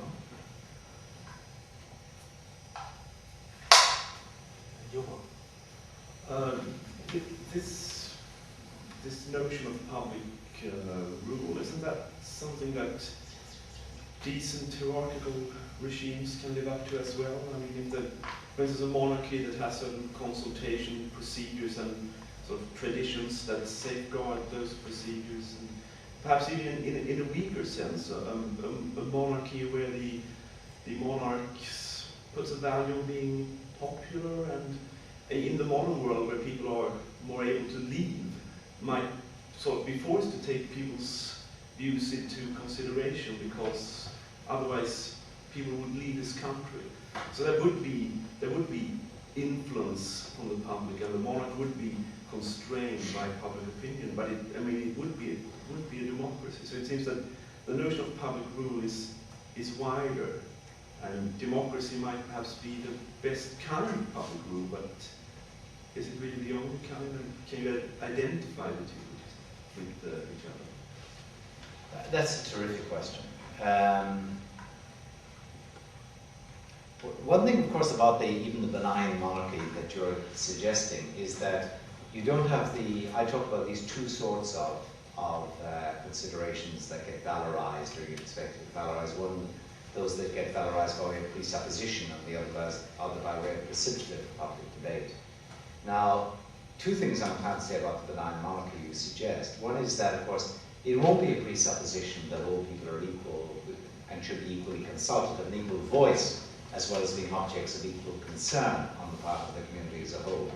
That's not going to be valorized. But the other aspect of it is that if you got a community of that kind, I mean, I suppose you could add in this, but from all you've said, it needn't be a community of discourse at all. I mean, as the people might say, people are really lucky, he's a nice guy, looks after us, you know, we've got lots to eat, we've got blah, blah, blah, blah, blah. Such a community would be discursively passive, or might be, at least you can say it wouldn't be, in the sense of not actually having much talk about what government should be doing, what he should be doing, etc., etc.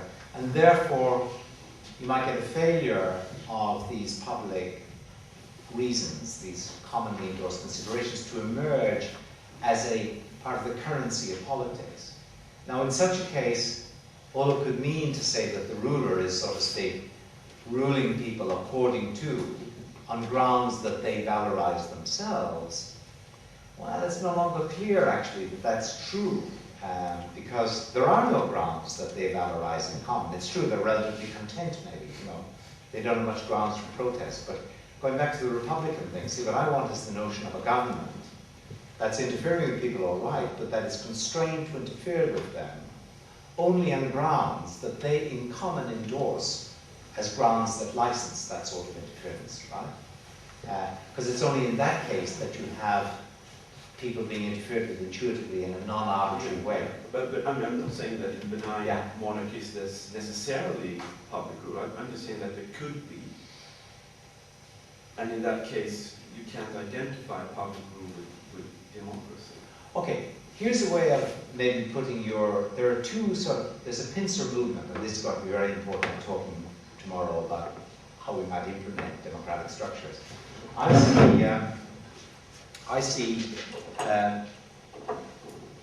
talk the next day about the two forms of rule, as it were, that the people have in relation to government. One is, I think of it as authorial, as in they authorize the government. You're the people who should be our government, right? And the other is editorial. They block the government from doing various things, right? Whether collectively or in terms of groups using considerations that they collectively endorse. And these are two different forms of control mechanism. Now, what you're suggesting is, and I guess the truth is I don't know that I've got anything very substantive to say. We should think about, talk about, at least I need to think about more, is the idea of a government where there isn't the authorial dimension, right? Because it's a king up here who rules by hereditary power or whatever. And it's not even the case that the people, as it were, are passively acquiescing in him. It's not the case that they would necessarily keep a monarchy if they had the power to get rid of it, right? Of course, individually they do nothing because they're just afraid of him acting on his or her own. But what you're envisaging is this sort of case where the people exercise powerful editorial control on the monarch because he doesn't like to put them offside, and maybe they do add into your picture now. They talk a lot amongst themselves about what government should be doing, right? They generate all sorts of agreed considerations as precipitates and presuppositions of their discussion, right? And this monarch, let's suppose, for whatever reason, is forced, I mean literally forced, to interfere with them only according to those considerations. Yeah, it seems to me you're getting, that's certainly a notion of public rule, you know. He begins to look more and more like a sort of puppet of a sort, you know, a puppet of the people. And it does sort of approximate towards what I'm thinking of as a model of democracy. Of course, I'm wanting to say, I'd like to be able to give reason for saying, apart from saying it stipulatively, that it should be called a democracy only so far as there's also the authorial dimension of control. And I don't have anything more to add. It's a good challenge. It's only okay. Well, I wanted to fill in on Johan's observation there. Yeah. The way I understood you is that democracy is more of a process or activity, Yeah. rather than a structural arrangement. Absolutely right. The dynamics of interaction. Yeah.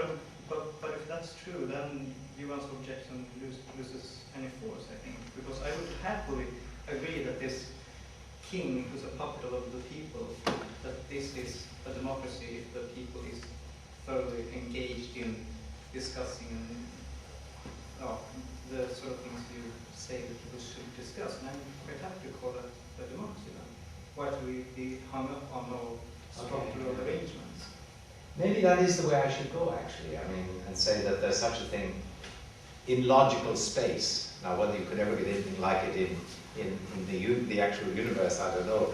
But there's such a thing in logical space as a non-electoral democracy. Right? So you get, by whatever lottery or chance hereditary or whatever, you get someone in government there. And now you get this active public that you're saying. That wasn't in Ewan's original picture. That's what we added in, right? Yeah.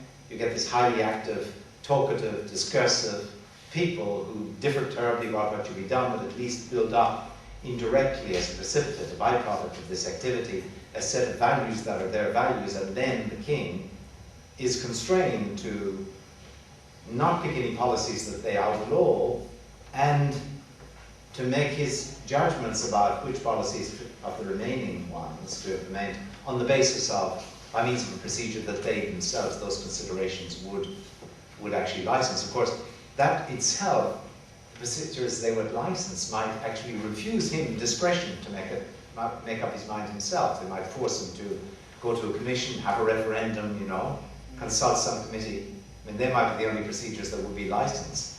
And of course, as you push, you really are getting something close. That's probably how I should go, actually, to a sort of non-electoral image of democracy. Maybe I should really put that in place, because what I want to say is that, sorry about this, what I want to say is that electoral control is it's a very important institutional initiative because of the succession problem. That's the problem it solves, ultimately. I think it solves very, very little else. And it certainly should not be thought to exhaust what democracy is about. Democracy should rather be thought of as this public self-government, right? Of which election of government is only one strand. And if you take me along this line, or persuade me along this line, actually a logically dispensable strand. Yeah, further follow-up questions. First, Lordic and then Magnus. Yes, so I was thinking of the same line as you, and I think that your idea of public rules is too allowing. That it seems to me that we could well have a situation of a monarch that's left an incredibly large discretion by the public. So the public is actually agreed on this procedure, that let the monarch think what's best for us. And they actually discuss about that, there's consensus, and the monarch, of course, follows this consensus and makes all the decisions by himself or herself. Then, of course, one could say, but still, of course, if the public changed, right, if the consensus would be on different rules, then the monarch would have to give up his power. But as things are, it's, you know, it's his voice that decides everything, and everyone is agreed that that's the best thing. Let him think about those things, and a wise monarch will know what's the best for us. That doesn't seem to be a democracy in any way, even though there are those constraints, right? As you say. Yeah, yeah. But it's like you have in one of your books this picture of a ball falling, yes, straight. There are some constraints, but those constraints are never used because the ball anyway straight. So it's a little bit like this. There's no democracy, I would say. So on this point that you said, does it correspond to our intuitive ideas of democracy? I think that your logical space leads to too much. These are very interesting themes. Just to explain to you what Ludwig was talking about, you've got, let's suppose this is a little toy setup I talked about somewhere. Imagine that you've got these posts on either side of a pathway. And on this pathway, a ball rolls, right? On a straight line, okay? Now imagine that it's just Newton's laws or whatever that accounts for the fact that it rolls on a straight line, but if on the other hand a gust of wind had dragged it off path, this post would have pushed it back onto path, right? And similarly for the other posts. That's counterfactual, that's what would have happened. Now in the actual case, the straight line motion is produced by Newton's laws. These posts don't actively do anything. They're what and I'll be talking about this the next day at length, they're virtual controls, in the sense of standby controls, that necessitate the straight line, or the roughly straight line path, because should there be any perturbers, they will put it back on the path. So they're not actively causing anything. They're like overseers, you know, they're just there, they don't do it, I'm not doing anything, you know, it's Newton's laws are doing it all, but if you don't get a straight path, they're straight away going to act, so to speak, and restore the straight path. That's virtual control. Now you can imagine the people having virtual control rather than active control. Now what I'm going to talk about the next day is, actually I'm afraid I'm going to go against your instincts. I'm going to argue that some of the most important aspects of democratic control are actually virtual control. I'm going to use that idea. But let's, on this one, and I just we've got this spectrum now. And over here you've got, let's call it Perugia. I mean, Alabatulus, where you've got the people actively involved, all of them, in constructing a group agent that then issues the edicts about what should happen in the land and the people in that corporate sense rule. Over here you've got, well, what should we call it? Hobbes's extreme of the personated monarch, right? The monarch who once for all is made an absolute ruler by the will of the people, right? It's actually a little bit like what, okay, let's put over here Hobbes. I mean, as in Hobbes's preferred state, okay? By the way, some people, like Richard Tuck, have been arguing recently that you should see Hobbes as a Democrat.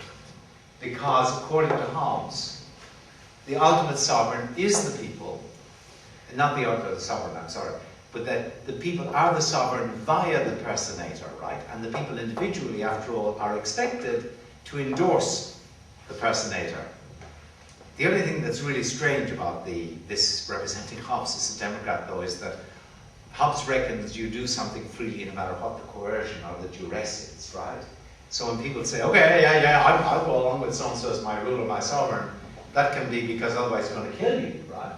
But for Hobbes, that's still doing it freely, because freedom for Hobbes is just a matter of desires, you know, playing out in a certain way, and fear is one desire, emotion amongst others, and that you do it out of fear doesn't make it out free. Now that's the other extreme. Now this entity here has got total, is utterly unconstrained, except in the past by having been acquiesced in by the people. After that, no constraints. Now, as you come in here, that's what I said when I talked about my notion of public rule as midway. There are a whole range of midway positions, of course, you know. There's that full spectrum. Like you can have Hobbes's personator, now put under a light constraint, a further constraint, a further constraint. I'm talking about one particular, myself, midway area here, where the personator, the government, is under a dual, is under the constraint of implementing shared ideas of the kind that, first of all, the people are a certain sort of people. They're a discursive people who do continually talk and are active and generate ideas. And secondly, the ruler is bound by those ideas. Okay. And your point is that you can have someone who's in that space, but still close enough to this Hobbesian extreme. But my point is, like, you look at those posts. Yeah. Suppose that first the consensus is that the posts are very far, so it's lots of space. I like that. Yeah. Yes, and then he can just move around and the within. Post, yes. Of course, if the post would move towards the home, Okay. then after some time, Yeah. people would say, well, he's just a puppet of the people, so this Yeah. is democracy. Yeah. As long as the posts are far away, Yeah. it doesn't look like democracy. Okay, well, that raises the question of, we agree that suppose there are these common considerations, right, valorized in the society. They'll rule out certain policies, I said, and they will identify the procedures whereby the decision among the remaining policies should be made.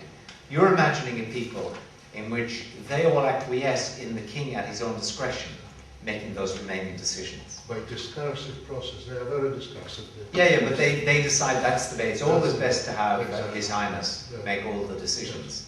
It's sort of hard to imagine because after all, why, except because let's say, now suppose you say it's because they think he's really wise and very benign, right?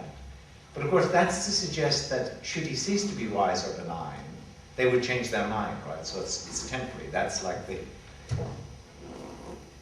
There isn't a yes or no answer to this. Great, these are great scenarios to raise. I'm not going to try to be glib and give you, I mean, obviously I'm going to have a line on this, but we'll be able to talk about it more the next day. Last question for today, Magnus.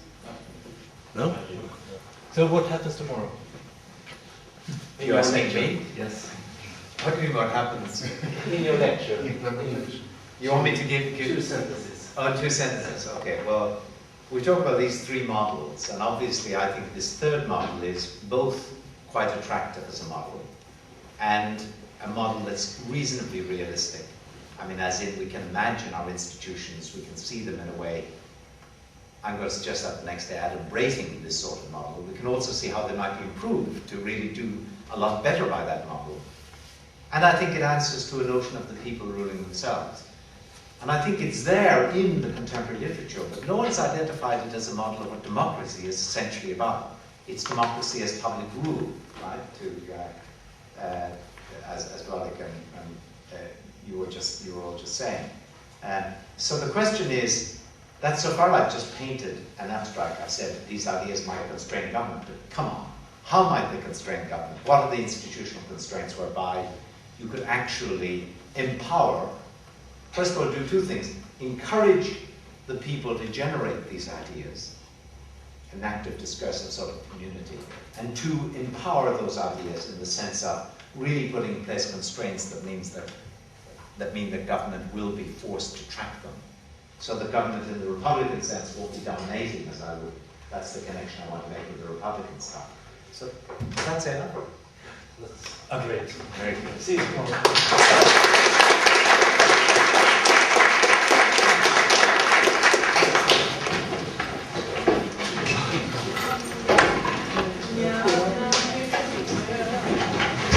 Basis for this kind of government. Well, he claimed that we need, that there is enough consensus to be able to control, there is enough a general consensus to control the government, and at least decide how we should decide this. And I'm just not at all certain about that. It's quite an empirical claim, of course. you could give that all arguments that it's logical and necessary for us to have some consensus in order to even discuss. But there does not have to be a lot of consensus at all. All we have to do is to sort of understand. We need to speak the same language. We need to sort of have some basic understanding of each other's words. But even if, say, two people agree on the thing being irrelevant, one person could claim it being negatively relevant and the other positively. It might not be, well, even if we have the same considerations, I will see how that kind of, how enough consensus could be just from a discussion, because, well, especially not in a really large ensemble, but even if you just get two people, you cannot, I'm not sure that you could even take one decision on behalf of those two people, if you could guarantee that. So I was just wondering, what are your grounds for supposing that it should be enough, and that especially there should be enough consensus about what procedures for making decisions are okay? Okay. The one thing that I strongly disagree with, that what you said, but I mean, the whole model willful part of it, that's correct, is when you said that one and the same consideration may be given negative valence by some people and given positive valence by the other. Now, my supposition, and of course it's arguable, my supposition is that when people start talking with one another, of course they may just go straight into the ground. They may have literally nothing to say. I mean, as in, I'm for this and you're for that, you know. There's no common ground they can find. There's no argument that can put forward on either side, such that the other recognizes that at least that's a relevant argument, right? Even if they haven't moved by it. If they did go into the straight, as well as the thing failed at first pass like that, then of course the second wouldn't be any common considerations valorized. My assumption is that so long as the discourse is continuing, the conversation is going on, they are finding at least arguments they can put to one another. And so far as that's true, they must be finding considerations that they can each recognize as at least relevant, though they may give them different weight. That's not consistent with thinking that, you know, some might say, well, that will help our society, let's suppose, look after the poor, that some would think that's a count against, and some would think it's a count for. I'm assuming that, of course, that may be true of some considerations, but I'm assuming that for a batch of considerations, they will at least all give positive valence and all give negative valence, the same power to those considerations, even if they give them different weight. So that's the one point where we disagree, that I am committed to that, and we can talk about that if you like. But then the other aspect of it, suppose I'm right about that, because you were also suggesting this, won't the considerations that are valorized or licensed, authorized, if you like, in that way amongst us, as precipitates and presuppositions of our discourse, won't they be, as it were, too loose as constraints on what government should do? Now, I think they're certainly not absolutely constraining. My picture was, if you remember, that for any given policy issue, there's a whole range of candidates, policies, that these considerations will strike out some policies, they'll leave others in position, and then with respect to deciding between these, there will be different procedures, P1, P2, P3, P4, for deciding that, right? And again, the considerations will strike out some of those. Maybe just a toss of a coin between these two that are left in place. So I grant you, that leaves slack in the system. It means that a government can legitimately claim to be speaking for us as a public, even though what it is saying is something that I don't agree with. Maybe a whole lot of people here don't agree with, a whole lot of people in the population don't agree with. That's just the way it is, I would say. That's the best we can get. But I think it's actually not bad, to tell the truth, because we all need a distinction between constitutional government, if you like, well, let me use the word legitimate government and just government, or optimistic government, whatever you call it. Now, the theory of democracy, all it will give you is what I called earlier the first lecture of constitutional political theory. All it gives you are the constraints such that if they're fulfilled, at least government is legitimate. Now, what that means operationally is that people within the system can recognize it as speaking with the voice of the public, right? But of course, we can recognize a government as speaking with the voice of the public and still think that what it's doing is wrong or unjust, right?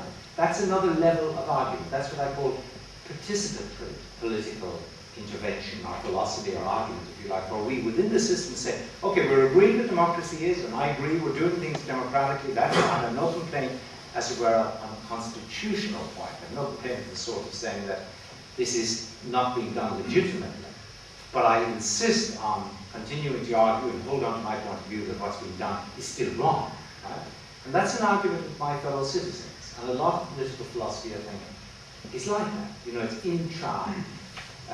intra-systemic argument. So my image of democracy, it's true, government to be democratic just may fall well short of being what by my lights or you lights or somebody else's lights, may fall well short of being a just or a good government and still be democratic and still may claim to speak for us. That's a part of the model, I agree. I just have to love it. Well, I would like to return over to this idea of the editor. And I understood you correctly as a kind of span there. So there's very active control, and then there is this somewhat more lazy editor that looks through the paper and doesn't use his red pen. Would you think that there would be a need for even a more fine-grained distinction, so that you had a kind of editor on vacation? Kind of hypothetical, one that didn't even read it. Would you go as far as to say that this kind of control is also consistent with your... Well, it's interesting. Because if not, I think you should. Well, okay, so people, what's happening is this, we've got 3 levels, really, I would say. Am I allowed to move around? I don't know. Yeah. We've got 3 levels. You've got, as it were, active, let's say, consent. As a citizen, or as an editor, you actively consent to this piece going through, right? Another is you virtually consent to it going through. And the third is you hypothetically consent to it going through. Now let's think about those for just a minute. When you actively consent, that means you that's what you actually go through it with the red pen. And maybe you don't make changes, maybe you make some changes, but you know, this way it is okay, I've actively consented to it. Okay, let's say this way you maybe do make some marks with the red pen. The other case is you read through it, not a mark on the sheet, right? But you could have put a mark on the sheet if you wished to. So you're virtually consenting. So someone can come to you and say, how could you have published that piece? You can't say, I didn't write it, right? Because you did something which is just as powerful as writing it. You let it through. So you did have virtual control in that sense. Now suppose someone says, you were on vacation, you were sick, no one consulted you and it's published. And someone says, how could you publish this? Do you really take responsibility for this? Are you responsible for this? Now you might say, well actually, I have to tell you I'm not responsible for it. I didn't actually go through it, and it wasn't even the case that I passed it, so to speak. But I have to tell you something though. It's true that I would have thought it was okay, hypothetically, had I had the opportunity. Now that's a different thing, isn't it? When you say, I would have approved of it, you're not actually taking responsibility for it. You can't be blamed for it, right? By someone who thinks it's the wrong sort of thing. But it's a different sort of thing. It's not taking responsibility, but it's saying, as a matter of fact, I would have approved, but I'm not the person who should be looking to and asking, why was this published? I'm not sure I would really draw the distinction exactly like that. I mean, most of the decisions in a democracy, I will never hear about them, I will never read about them, I will never even see the effect of them. So in this sense, I'm a kind of strange editor. I'm not checking them at all. But there is a kind I could if I wanted to. Oh yeah, I think I think of that more on the virtual model, you see. So here we are, let's suppose we live in a society where there's a great deal of trust in what government is doing. In particular, this trust in what government is doing, not because we think that they're, wonderful human beings particularly, and maybe better than the rest of us, but because we know there are all those social movements out there that are watching what they're doing, and we trust them, or if we don't trust them individually, we trust, as it were, the net effect of all those different groups watching what's happening. We sort of believe that, look, if anything was going seriously in this, in the sense that it was not really by my sorts of lights, the sort of thing that was for the benefit of this society or answer to our common values, then I'd have heard about it, right? I would think of that as virtual control. You're still in the standby mode, you know? This is the chair. So we start. I'm sorry if I don't There's somebody see here you. as well. Yeah. So perhaps we should start with you. Yeah. Yeah. I think we are in charge much more about what type of government we have, because we create our own lives by our minds, our words, and our actings. And oh, I get nervous. But we don't really know how we do it. It's about energy, and what you give energy, you get more of. So therefore, you can't fight anything if you want to change it. It must go via acceptance, as prostitution. Prostitution. Yeah, for instance, and drugs and so on. You can't fight it because it must come out right here. And what you give energy, you get more of. So if you see the German people during the Second World War, the hate from them to the Jewish people made it possible for Hitler to come in the lead. And that's rather obvious. But what about the Buddhists? What about China occupying Tibet? Yeah, according to Dalai Lama, they are fighting the negative feelings daily. So within Tibet. Yeah. Those people, the Buddhists living in Tibet, they are fighting the negative feelings daily. Yeah. So from my point of view, the occupation from China in Tibet is only a manifestation in the physical of their own fights against themselves. Do you understand me? The negative feeling. So what you give energy, you get more of. And the tricky part is, if you suppress a feeling, if you just ignore it, and if you talk it out of you, I did my very best, it wasn't my fault. Or if you blame someone else, you give it more energy than if you just feel the feelings and accept it, and it will go away. So people can continue year after year, sometimes lifetime, to suppress a feeling or blaming others and giving it a lot of energy without knowing it. And from my point of view, again, the environment and the people inside it is only a mirror of your inner life and what you give energy. So therefore, my conclusion is that even a dictatorship is a kind of democracy, because in a country, it is the total sum of the development from each individual that rules. Well, it's very, I don't agree, I think. It sounds like it's, but the trouble is, doesn't it sound like, as you said at the end, I mean, even a dictatorship can be a sort of democracy. Yeah. And just what Tony said, people in the dictatorship, if they have accepted everything inside them and don't give energy to negative feelings, they can be non-effective of the bad things. They don't have to be affected and affected of some things that occur in the country.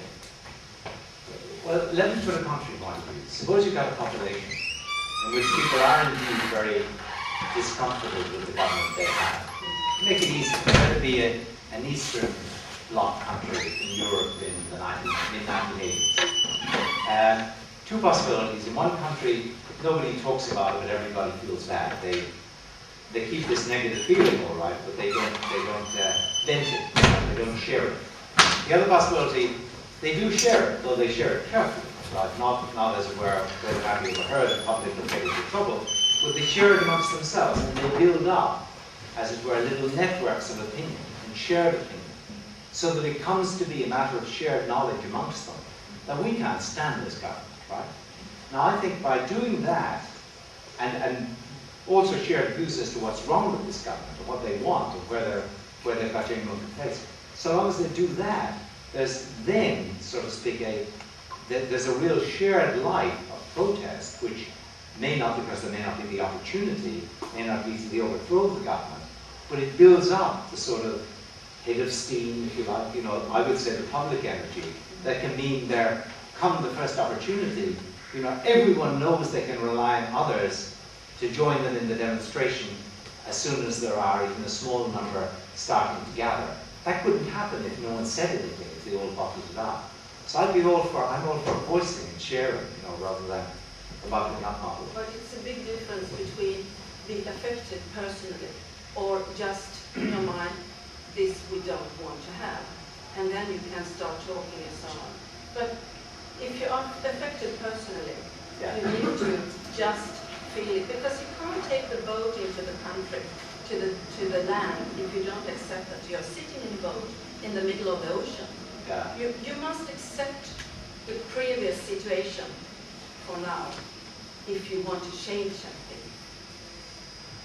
Well, you take Tibet nowadays, I mean, I don't know what it's like there, I don't have the experience, but I would have thought that if people are not talking to one another about, supposing it is the case, as I assume to be the case, if they're not talking to one another about how much they detest the rule under which they live, then, you know, eventually people can get to be not sure about what others think. They may think they're a lone dissident. I mean, that's the whole point about 1984 and those Brave New World and so on, and all of those cases with someone, you know, who thought he was unusual, you know, who thought he was the only one, because no one was speaking. Now, that's what's really important, I think. There's a wonderful novel, actually, not a novel, a history, I suppose you call it, quasi-biography by Wan Cha, called Wild Swans, which is the history of her grandmother and her mother and she herself in China in the 20th century.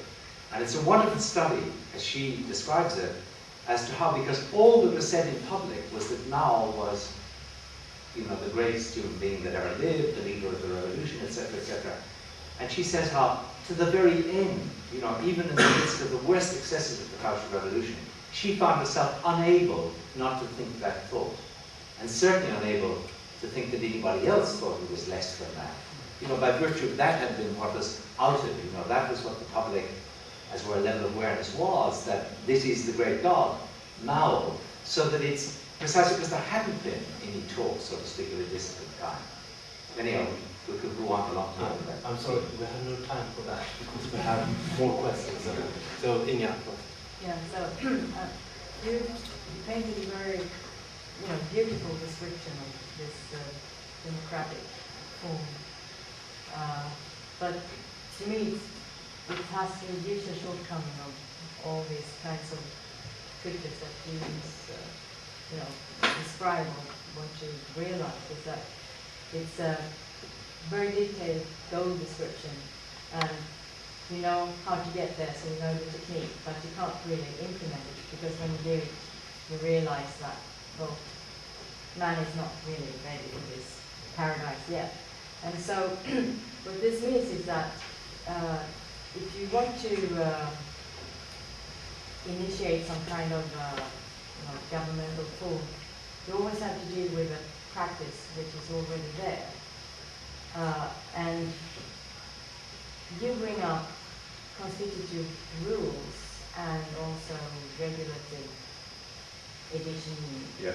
editing or whatever. And you have a very sort of positive understanding of what these two forms of control will achieve. But it seems to me that the regulative editing you know, it's like regulative rules. They always regulate something that is ongoing. So what they actually do is that they look to the past to regulate what is present. And they can't really be anticipatory the way we describe them. And then we have, in contrast, the constitutive rules, which again are some kind of ideal case. So they sort of look to the present, but the rules which are constituted, they describe the future. So I don't see, you know, how to really, realize this is dream. I guess I see, so there are two sources of pessimism you mentioned, one only in passing. One is pessimism as well about human nature, and the other is pessimism about where we are now. There's that nice Irish joke, you know, the Irish farmer is asked by the tourist, you know, pulls up the car, rolls down the window, and says to the local farmers on the roadside, he says, how do I get from here to Galway? And the farmer thinks, he looks and he said, well, he said, if I was going to Galway, I wouldn't start from here.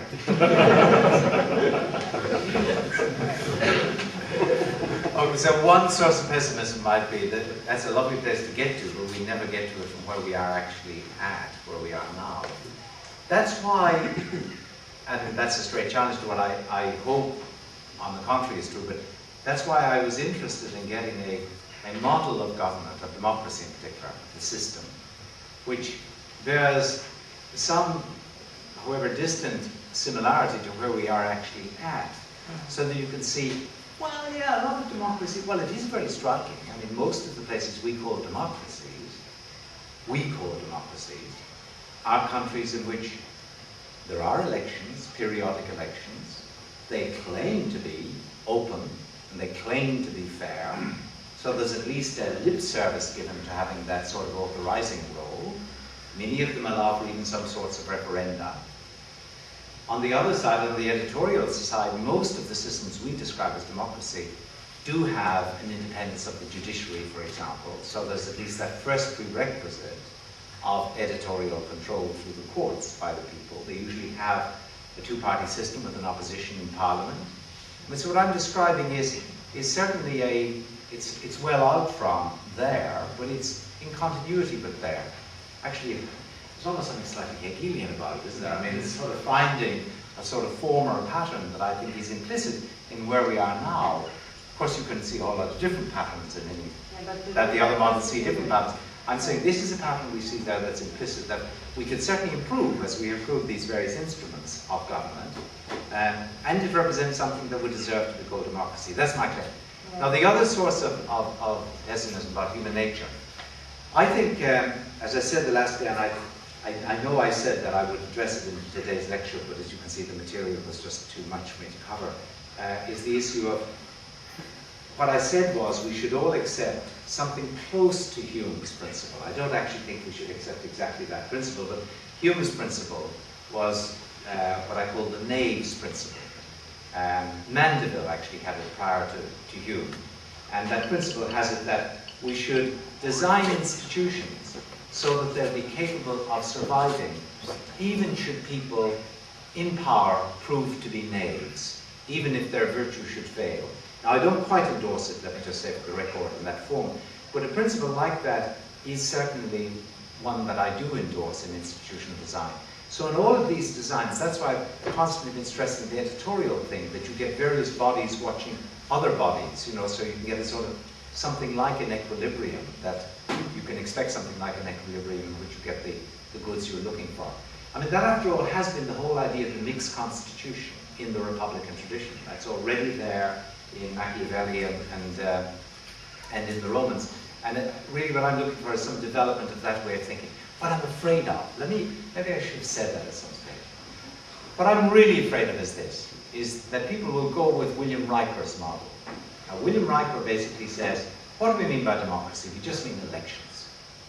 But of course, elections are not enough. Populism, we call it. It's not going to be enough to run a decent government, so we also need something else, called it constitutionalism. And basically, we got the power of the people on the one hand, and then we got all these safeguards, which we sensible liberals know about putting in place. Now, if you run with that model, given the currency of democracy, first of all, democracy isn't going to even be an ideal under that picture. That was the point of my first lecture in a way.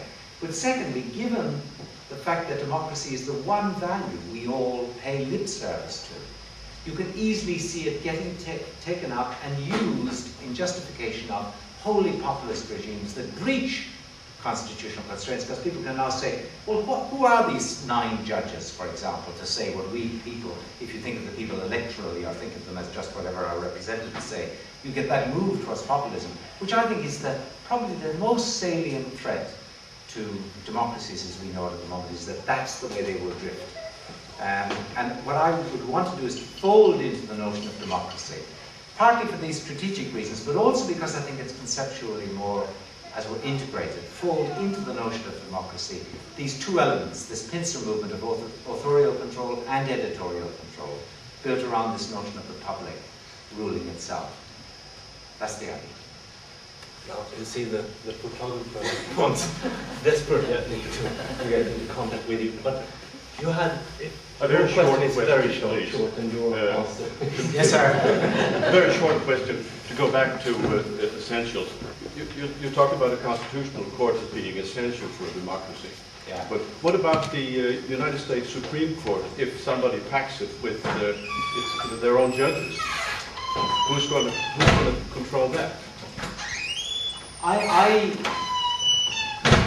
I think I am coming to the view that judicial review in the American model, which is not just the American model, but it's a model all over the world now, that judicial review, which involves judges appointed to a court, where the court only hears cases that are brought by individuals in the public after the law has been passed, and only those that have gone through other courts and so on, been appealed on.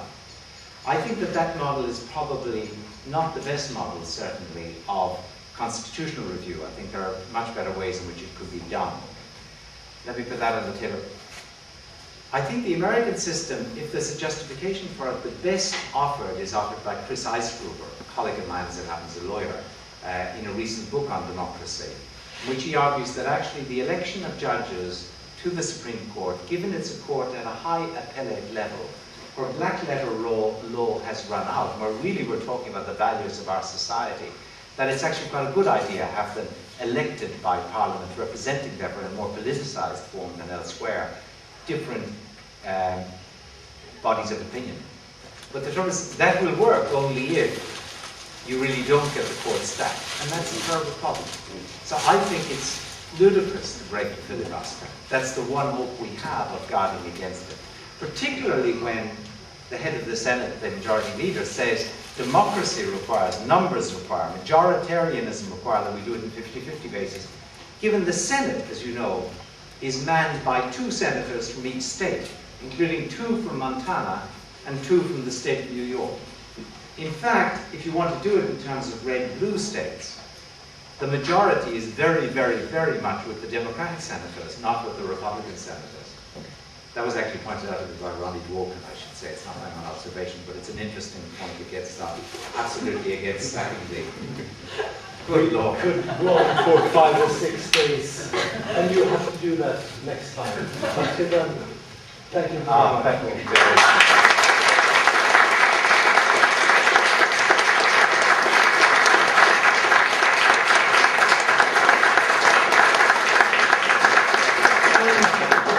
We have additional very important persons. Can I bring you here? to America? Yes, of course. And we have I would say, the designer of the Pufendorf Lectures, Ylva.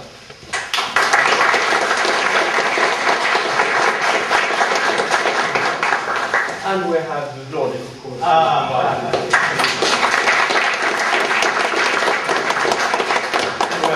But the photographers.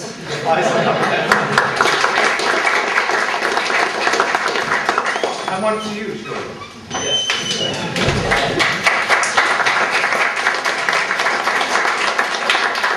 Now, there will be photographs taken outside, and many of us meet at 12:30 in a very short while. So, well, it's 20 past. 20 past. Thank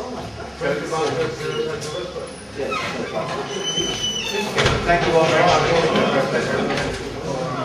Ja,